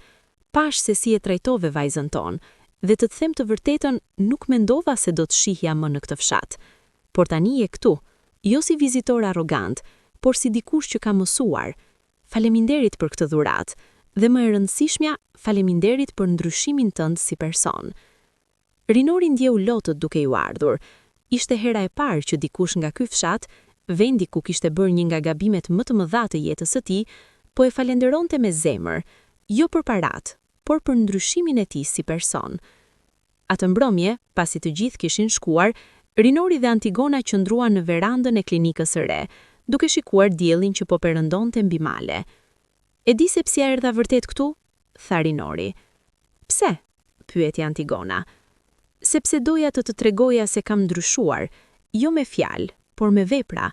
Doja që ti, vajza që përqesha, që lëndova, që më shpëtoi jetën, të shihje se mësimet që më dhe nuk shkuan kot. Antigona e shikoi me një shprehje të butë. Rinor, unë e pash më parë se kishe ndryshuar, e pash në mënyrën se si fillove të trajtone njerëzit në spital, e pash në vendimet që more për kompaninë tënde. Nuk kishe nevojë të bëje këtë për të më provuar. Jo, kisha nevojë të bëja për veten time. Kisha nevojë të di se mund të shlyheja, të paktën një pjesë të dëmit që kam bërë. Dëmi im është shërar për kohë, tha Antigona, por kjo klinik, kjo do të shëroj mira të tjerë për vite që vinë. Kjo është më e rëndësishmja. Rinori u kthyer për ta shikuar drejt për drejt. A do të më falësh ndonjëherë plotësisht? Jo si mjeke që fal pacientin, por si person? Antigona mendoi për një moment. Rinor, të kam falur që kur vendosa të operoj. Fjalët nuk janë ajo që zë vendin, është ajo që bën pas tyre, dhe ti po e tregon çdo ditë se je një person i ndryshëm. Kjo është e gjitha që mund të kërkoj. Klinika në fshat filloi të funksionoi menjëherë, dhe ndikimi ishte i menjëhershëm. Fshatarët që më parë duhej të udhëtonin orë të tëra për të parë një mjek, tani kishin akses në kujdes cilësor vetëm pak minuta larg shtëpive të tyre. Fëmijët vaksinoheshin rregullisht, gratë shtatzëna merrnin kujdes prenatal dhe sëmundjet kronike po menaxhoheshin si duhet. Por ndikimi më i madh ishte psikologjik. Për herë të parë fshatarët po ndiheshin se dikush kujdesej për ta, se nuk ishin të harruar apo të injoruar nga shoqëria më e gjerë. Antigona vinte çdo fundjavë për të punuar në klinik, dhe secilën herë kthehej e mbushur me histori që i tregonte Rinorit. Sot shpëtuam një fëmijë që kishte zavarur, i tha një ditë. Nëse nuk do të kishte qenë klinika, do të kishte vdekur para se të arrinte në spitalin e qytetit. Rinori dëgjonte çdo histori me një përzierje krenarie dhe përulje. Krenari sepse kishte kontribuar në diçka aq domethënëse, dhe përulje sepse kuptonte se kjo ishte vetëm fillimi i asaj që mund të bëhej. Dua të bëj më shumë, i tha ai Antigonës një ditë. Kjo klinikë është e mrekullueshme, por ka mijëra fshatra të tjera në të njëjtin situatë. Çfarë mund të bëjmë për ta? Antigona buzëqeshi. Një hap në një kohë, Rinor.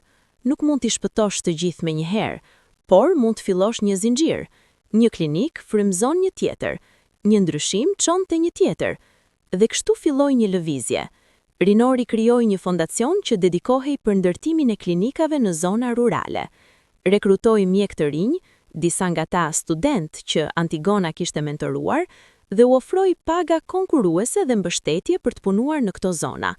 Historia e Rinorit filloi të përhapej. Media shkroi për transformimin e një trashëgimtari pasuri në filantrop, por Rinori nuk donte publicitet.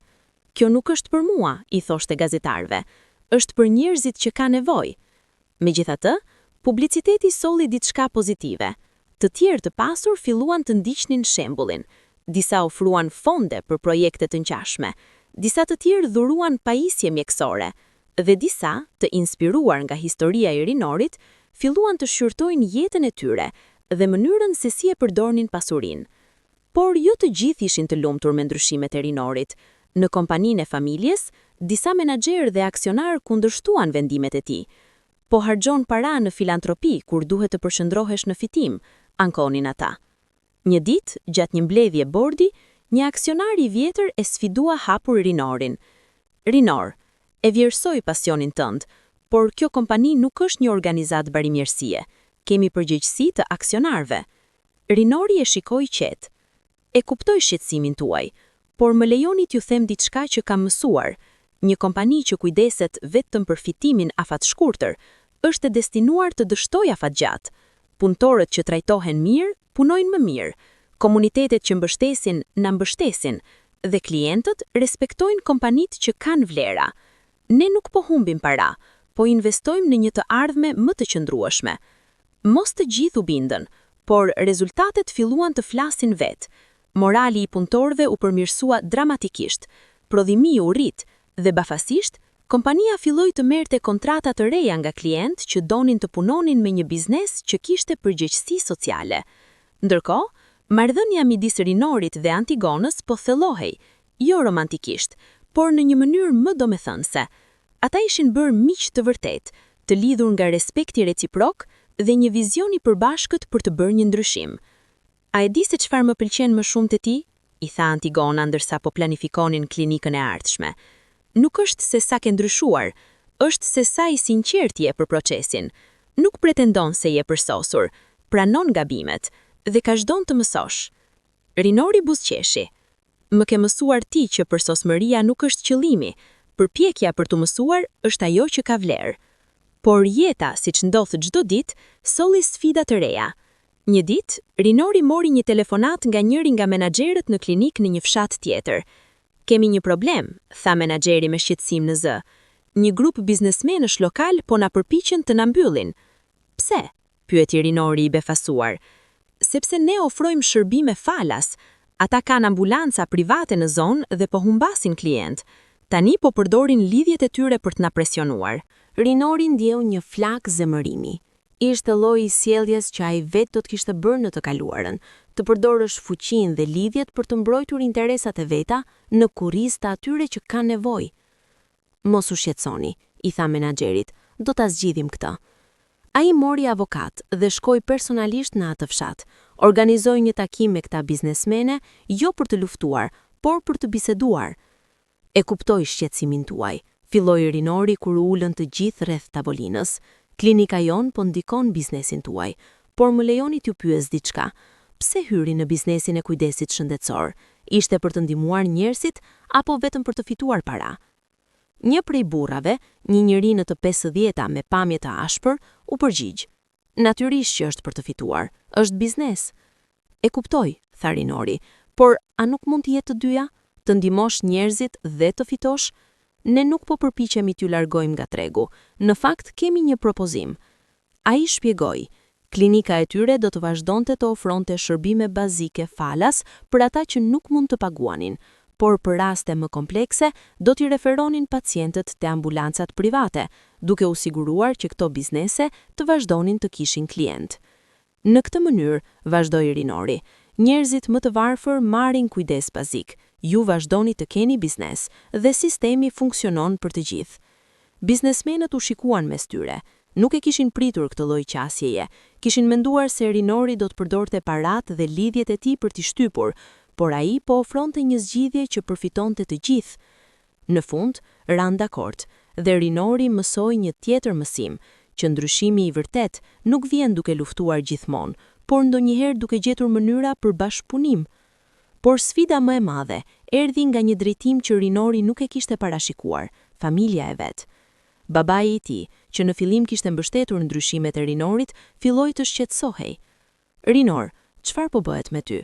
Po harxhon miliona në projekte që nuk sjellin kthim. Aksionarët po bëhen nervoz, unë po bëhem nervoz. Baba, tha Rinori qetë, e di që kjo është e ndryshme nga ajo që kemi bërë gjithmonë, por më pyet e vetes, Çfarë dua që kjo kompani të jetë? Dua që të jetë thjesht një makinë për të bërë para, apo dua që të jetë diçka që lë një trashëgimi pozitive? Babai e shikoi për një kohë të gjatë. Kur isha në moshën tënde, mendoja vetëm për të ndërtuar pasuri, por tani, në fund të jetës sime, po shoh se pasuri pa qëllim është e zbrazët. Ndoshta ke të drejtë, ndoshta është koha të përpiqemi për diçka më shumë. Ky mbështetje nga babai ishte vendimtare. Me të në anën e tij, Rinori mund të vazhdonte vizionin e tij pa frikë se do të humbas kontrollin e kompanisë.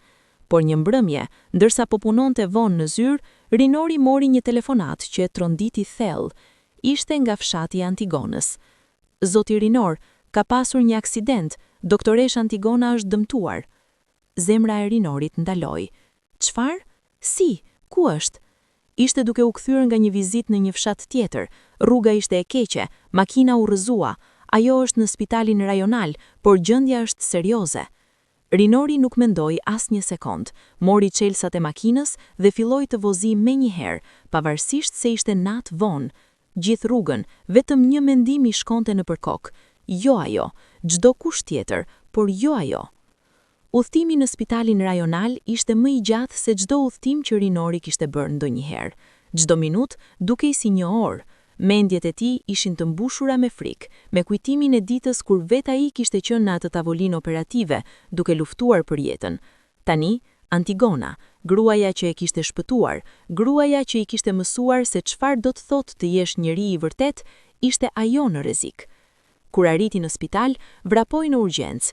Një infermiere e ndaloi. Zotri, nuk mund të hyni. Unë jam këtu për doktoresh Antigonën, tha Rinori duke u përpjekur të mbante zërin të qëndrueshëm. Ju lutem, më thoni se si është. Infermierja e shikoi me simpati. Ajo është në kirurgji, ka pasur dëmtime të rënda, por ekipi po bën gjithçka që mund. Këshe po operon? Pyeti Rinori. Doktor Marku, kirurgu ynë kryesor. Rinori e njihte atë emër. Ishte një kirurg i mirë, por jo aq i specializuar sa Antigona vet. Një mendim i tmerrshëm i shkoi nëpër kokë. Qëpse Antigona do të donte që dikush më i mirë se doktor Marku ta operonte. Ai mori telefonin dhe filloi të telefononte. Thiri profesorët e Antigonës nga universiteti, thiri kirurg që njihte, kërkoi ndërse kishte mundësi që dikush më i specializuar të vinte. Brenda një ore, 3 kirurg të tjerë kishin arritur, të gjithë kolegë ose mentor të Antigonës, të gjithë të gatshëm të ndihmonin. Operacioni, që kishte filluar me një ekip, tani kishte disa nga mendjet më të mira mjekësore të vendit. Rinori u ul në sallën e pritjes, i rrethuar nga mjek dhe infermierë që kishin ardhur për të treguar mbështetje. Disa ishin kolegë të Antigonës, të tjerë ishin pacient të saj të mëparshëm, dhe shumë ishin njerëz që thjesht e njihnin për reputacionin e saj si mjeke që kujdesej vërtet. Ajo do të jetë mirë, i tha një infermiere e moshuar Rinorit, duke parë shqetësimin në fytyrën e tij. Doktoresh Antigona është luftëtare, nëse dikush mund ta kalojë këtë, ajo mund. Orët kalonin ngadalë. Rinori nuk mund të rrinte ulur, ecste përpara e mbrapa në korridoret e spitalit, duke kujtuar çdo bisedë që kishin pasur, çdo mësim që Antigona i kishte dhënë, çdo moment që kishte ndryshuar jetën e tij. Dhe në atë pritje të dhimbshme, Rinori realizoi diçka. Antigona ishte bërë pjesa më e rëndësishme e jetës së tij.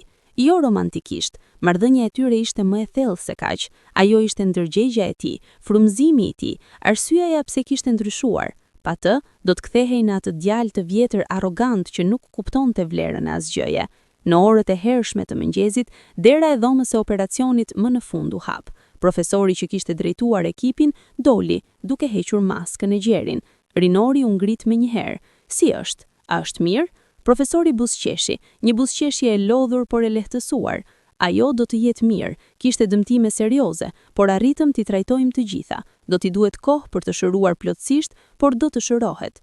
Rinori ndjeu gjunjët duke ju dobësuar nga lehtësimi. Faleminderit, ju faleminderit shumë. Mos më falendero mua, falendero Antigonën për të qenë e fortë dhe për të na mësuar të gjithëve neve se si të jemi mjek më të mirë. Kur Antigona u transferua në dhomën e rikuperimit dhe Rinori u lejua ta shihte, ajo ende flinte nga anestezia. Ai u ul pranë shtratit të saj, duke shikuar fytyrën e saj të qetë. E di që nuk mund të më dëgjosh, përshpëriti ai, por dua të them diçka. Ti më shpëtove jetën, jo vetëm atë natë në dhomën e operacionit, por çdo ditë që erdhi pas saj. Më mësove se çfarë do të thotë të jesh njeri i vërtet. Më mësove që vlera nuk vjen nga pasuria, por nga ajo që bën për të tjerët. Dhe tani, është radha ime të jem këtu për ty. Çfarëdo që të nevojitet, për sa kohë që të nevojitet, unë do të jem këtu. Javët që pasuan ishin një periudhë intensive për Rinorin. Ai organizoi çdo aspekt të kujdesit për Antigonën, siguroi që kishte mjekët më të mirë, rehabilitimin më të mirë, çdo gjë që mund të ndihmonte në shërimin e saj. Por më e rëndësishme, ai ishte thjesht aty. Çdo ditë, pavarësisht se sa i zën ishte me punë, gjente kohë për ta vizituar, ndonjëherë vetëm për të rënë në heshtje, ndonjëherë për t'i lexuar libra që ajo dëshironte, dhe ndonjëherë thjesht për ta dëgjuar kur fliste për planet dhe ëndrat e saj. Kam frikë, i tha Antigona një ditë kur ishte duke rikuperuar. Kam frikë që nuk do të mund të kthehem në kirurgji. Duart e mia, çfarë nëse nuk punojnë si më parë? Rinori e kuptonte frikën. Për një kirurg, duart janë gjithçka. Atëherë do të gjesh mënyra të tjera për të ndihmuar. Mund të mësosh, mund të menaxhosh klinika, mund të bësh kërkime. Antigona, ti je më shumë se duart e tua, je zemra, mendja dhe shpirti që i hedh në punën tënde, dhe asgjë nuk mund ta ndryshojë këtë. Këto fjalë e ngushëlluan Antigonën, dhe me kalimin e kohës, frika e saj u provua të ishte e pabazuar. Me fizioterapi dhe përkushtim, ajo rifitoi plotësisht aftësinë për të përdorur duart e saj me precizionin e nevojshëm për kirurgji. Por aksidenti e kishte ndryshuar Antigonën në një mënyrë tjetër, e kishte bërë ta vlerësoj edhe më shumë të tashmen, ta kuptonte se jeta është brisht dhe e çmuar.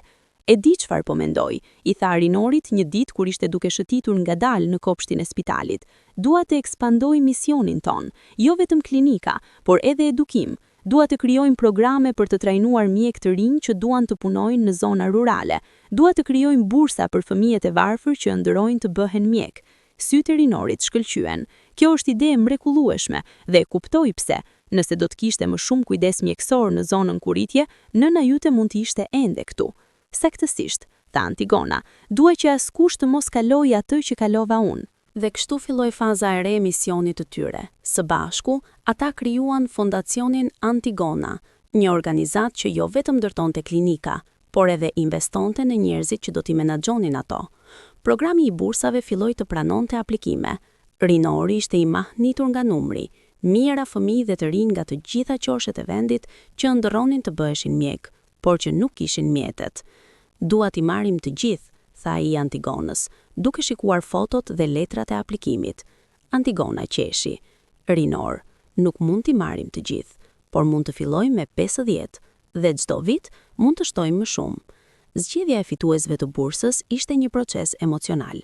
Antigona insistoi që të lexonte personalisht çdo aplikim, çdo letër ku një fëmijë shpjegonte pse donte të bëhej mjek, çfarë e motivonte, çfarë pengesa kishte kapërcyer. Ky djalë, tha ajo një ditë, duke mbajtur një letër me duar që dridheshin pak.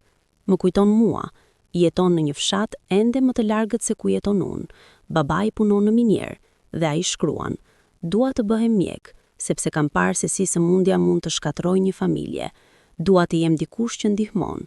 Atëherë ai është brenda, tha Rinori pa hezitim. Ceremonia e dhënies së bursës ishte një ngjarje që asnjëri prej tyre nuk do ta harronte. 50 të rinj nga të gjitha shtresat sociale, të gjithë me një gjë të përbashkët, një ëndër dhe një vendosmëri për ta realizuar atë. Antigona foli me ta, duke u treguar historinë e saj. Dikur, tha ajo, një person arrogant më përqeshi sepse erdha nga një fshat i varfër, më tha që nuk do të bëja asgjë në jetë, por unë përdora ato fjalë jo për t'u thyer, por për t'u bërë më e fortë. Dhe sot, ajo person që më përqeshi është personi që po financon bursën tuaj, sepse ai mësoi diçka të rëndësishme, që askush nuk duhet të gjykohet për nga vjen, por për ku po shkon. Pastaj e thirri Rinorin të fliste. Ai u afrua, duke ndjer peshën e momentit. Unë nuk do të ri këtu dhe do të pretendoj se kam qenë gjithmonë person i mirë, filloi ai. E vërteta është që për shumë vite isha personi më i keq që mund të takonte.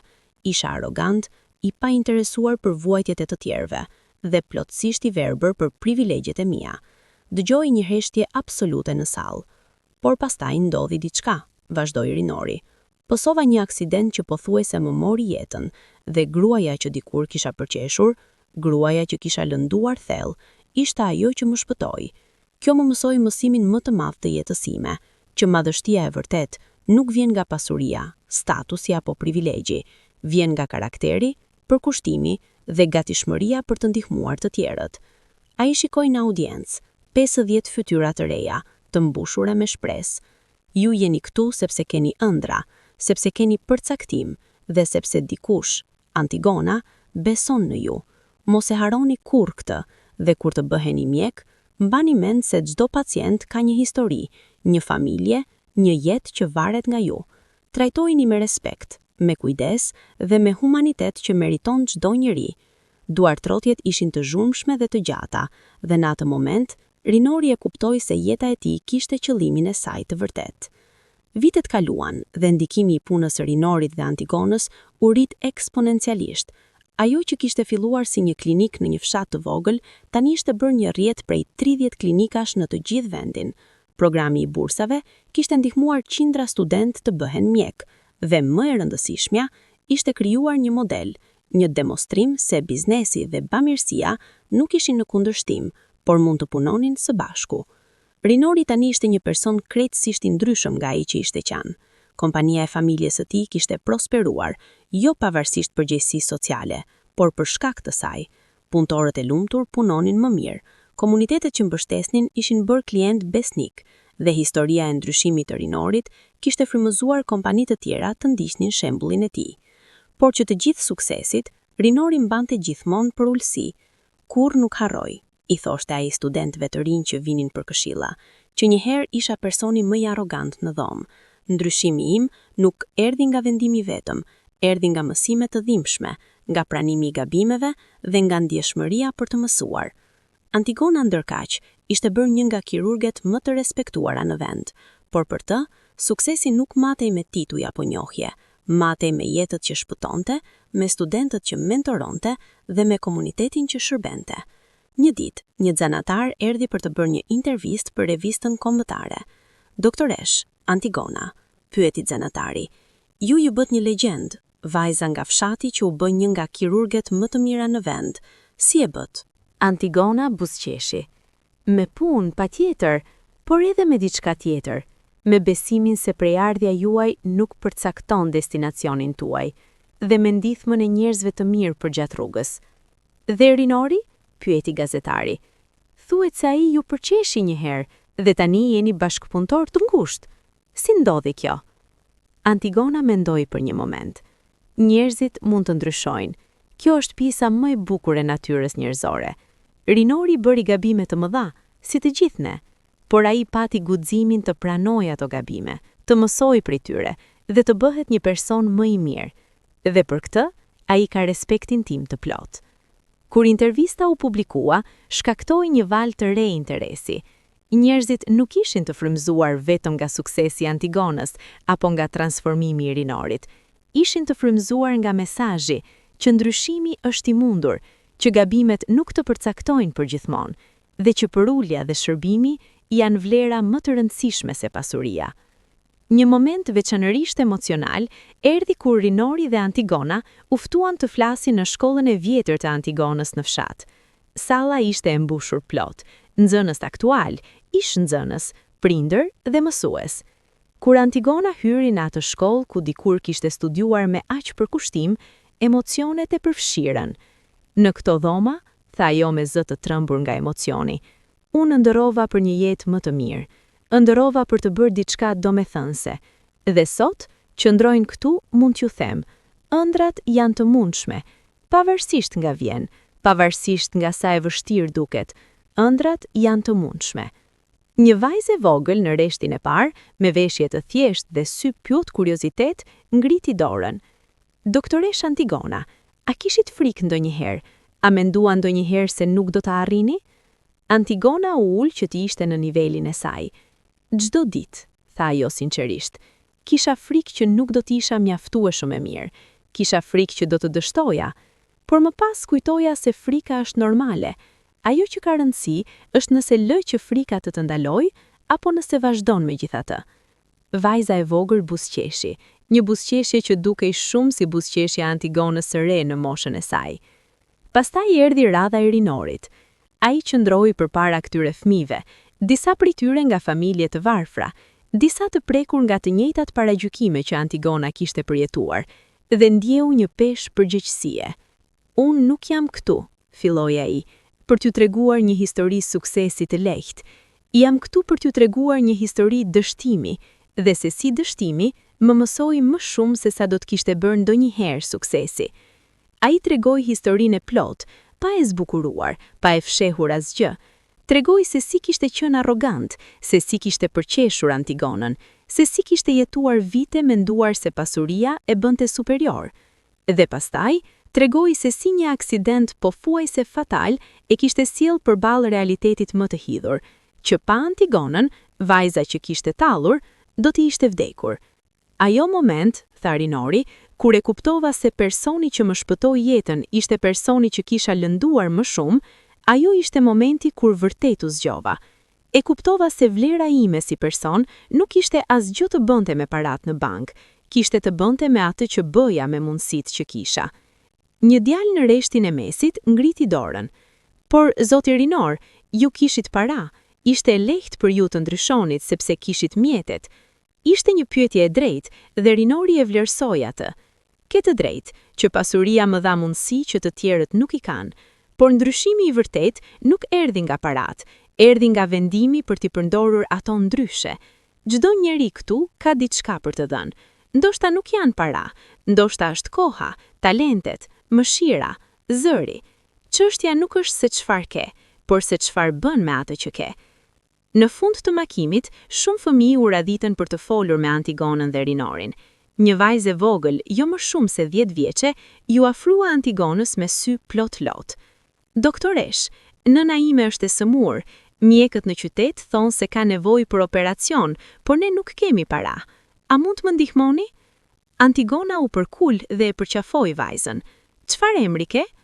Elira. Elira, dua që të më tregosh gjithçka për nënën tënde dhe premtoj që do të bëjmë gjithçka që mundemi për ta ndihmuar. Atë mbrëmje, Antigona dhe Rinori organizuan që nëna e Elirës të sillej në spitalin kryesor për ekzaminim. Diagnoza ishte serioze, një tumor që kërkonte operacion urgjent, por me ekipin e Antigonës dhe mbështetjen financiare të Rinorit, operacioni u bë dhe u krye me sukses. 3 vit më vonë, kur nëna e Elirës shërua dhe kthye në fshat, vajza e vogël erdhi me një letër të shkruar me dorë për Antigonën.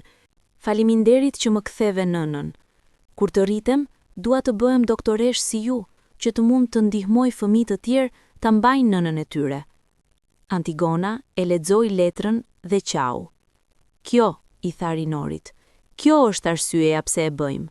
Jo për famë, jo për njohje, por për momente si ky. Ndërsa vitet kalonin, trashëgimia e punës së tyre u bë gjithnjë e më e qartë. Mjek të rinj që kishin përfituar nga programi i bursave, tani po ktheheshin në fshatrat dhe qytetet e tyre për të shërbyer. Klinika që kishin ndërtuar po shërbenin mijëra pacientë çdo vit. Dhe modeli i përgjegjësisë sociale që Rinori kishte implementuar në kompaninë e tij ishte duke u adoptuar nga biznese të tjera. Por ndoshta trashëgimia më e madhe ishte diçka më e paprekshme. Ishte ndryshimi në mënyrën se si njerëzit mendonin për njëri tjetrin. Historia e Rinorit dhe Antigonës ishte bërë një legjend, jo sepse ishte e përsosur, por sepse ishte njerëzore. Tregonte se njerëzit mund të gabojnë, mund të dëmtojnë, por gjithashtu mund të mësojnë, të rriten dhe të bëhen më të mirë. 10 vjet pas aksidentit që kishte ndryshuar gjithçka, Rinori dhe Antigona qëndronin në maj të Kodrës që shikonte fshatin ku gjithçka kishte filluar. Klinika e parë që kishin ndërtuar tani ishte rritur, kishte shtuar katin e dytë, kishte më shumë staf dhe po shërbente jo vetëm fshatin, por edhe 15 fshatra përreth. A e mban mend këtë vend? Pyeti Rinori, duke shikuar rrugën e ngushtë ku dikur kishte ndodhur takimi i tyre i parë. Si mund të harroj? Tha Antigona me një buzëqeshje të vogël. Ishte vendi ku ti më the që nuk do të bëja asgjë në jetë. Rinori u skuq, edhe pas kaq vitesh, turpi i asaj dite ende e godisnin. Dhe ti më provove se sa gabim kisha, në çdo mënyrë të mundshme. Ne të dyve u provuam diçka, tha Antigona.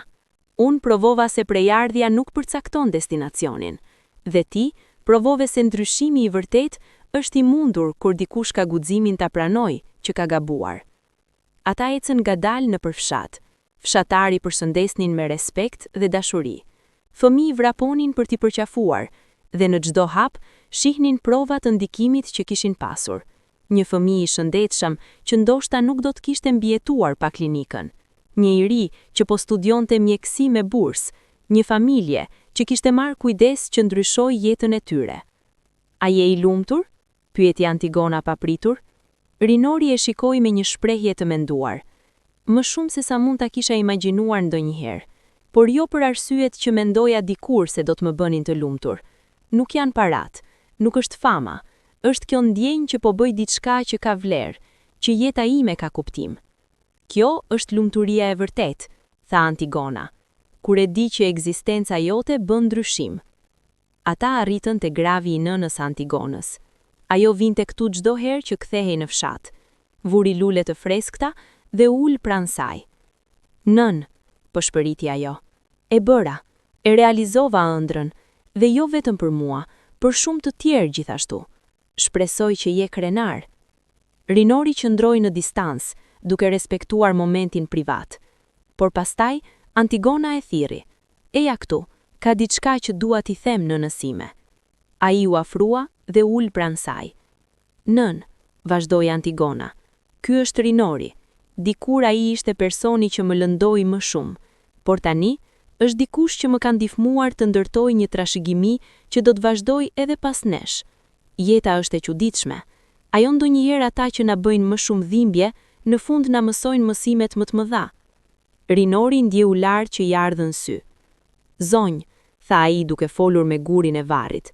Unë nuk e njoha bian tuaj kur ishte e gjallë, por ajo rriti një grua të jashtëzakonshme, një grua që jo vetëm më shpëtoi jetën, por më mësoi se si të jetoj me qëllim. Faleminderit për të, dhe ju premtoj që do të vazhdoj të nderoj memorien tuaj duke mbështetur punën e saj. Kur u larguan nga varri, një mendim i erdhi Antigonës. E di çfarë dua të bëj tani? Çfarë? Pyeti Rinori. Dua të shkruajmë një libër, historinë tonë, jo për të mburrur, por për t'ju treguar njerëzve se ndryshimi është i mundur, se falja është e mundur, dhe se secili prej nesh ka fuqinë të bëjë ndryshim. Rinori buzëqeshi. Do t'jetë një histori interesante. Vajza e varfër nga fshati dhe djali arrogant i pasur, duket si një përrall. Mendoshta, por përrallat më të mira janë ato që janë të vërteta. Dhe kështu ata filluan të shkruanin, jo vetëm historinë e tyre, por edhe mësimet që kishin mësuar, për përulësin, për përkushtimin, për fuqinë e faljes dhe për faktin se çdo njeri, pavarësisht nga prejardhja, ka potencialin për madhështi. Libri kur u publikua u bë një fenomen. Njerëz nga të gjitha shtresat sociale e lexuan, disa duke qarë, disa duke u frymëzuar dhe shumë duke vendosur të bëjnë ndryshime në jetën e tyre. Por për Rinorin dhe Antigonën, suksesi i librit nuk ishte pikërisht qëllimi.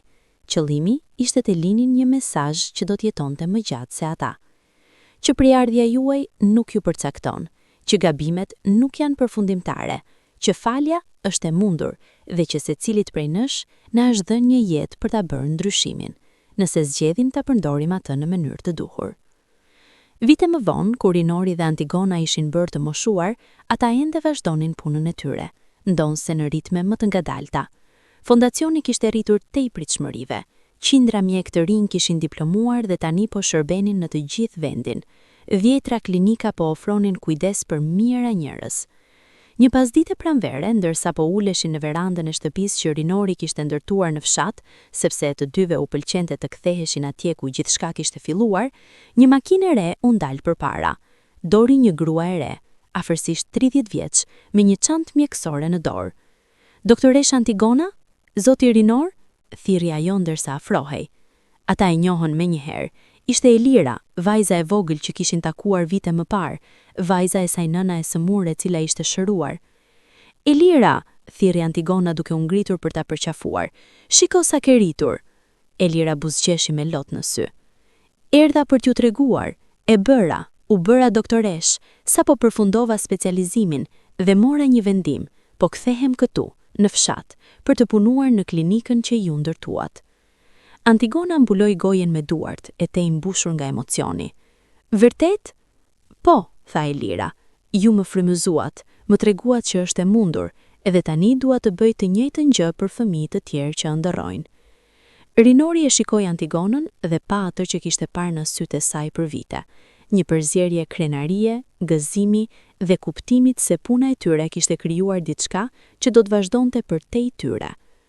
Mirë se erdhe në shtëpi, doktoreshe Elira, do të kemi shumë punë për të bërë së bashku.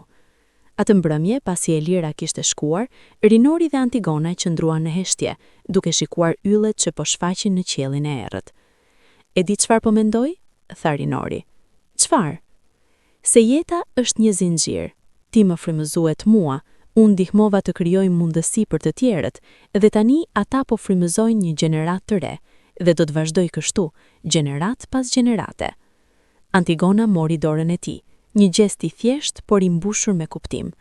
Dhe gjithçka filloi atë ditë në këtë rrugë, kur ti më përqeshe dhe unë vendosa të mos lë që ajo të më thyente. Jo, gjithçka filloi kur ti kishe guximin të më falesh, kur zgjodhe të më shihje jo për atë që kisha bërë, por për atë që mund të bëhesha. Ata qëndruan kështu për një kohë të gjatë, në heshtje të rehatshme, duke kuptuar se udhëtimi i tyre, me të gjitha lart poshtët, me të gjitha mësimet e dhimbshme, me të gjitha momentet e bukura, kishte qenë saktësisht siç duhej të ishte. Sepse ndonjëherë historitë më të bukura nuk janë ato ku gjithçka është perfekte, janë ato ku njerëzit gabojnë, mësojnë, rriten dhe në fund gjejnë një qëllim që është më i madh se vetja e tyre. Dhe ndërsa yllet shkëlqenin para tyre, Rinori dhe Antigona e dinin se ishte qenë një udhëtim që vlen, një udhëtim nga tallimi në falje, nga arroganca në përulësi, nga jetë pa kuptim në një jetë plot me qëllim. Një udhëtim që ka filluar me një ofendim, por që ishte kthyer në një trashëgimi dashurie, shërbimi dhe shpresë që do të jetonte përgjithmonë.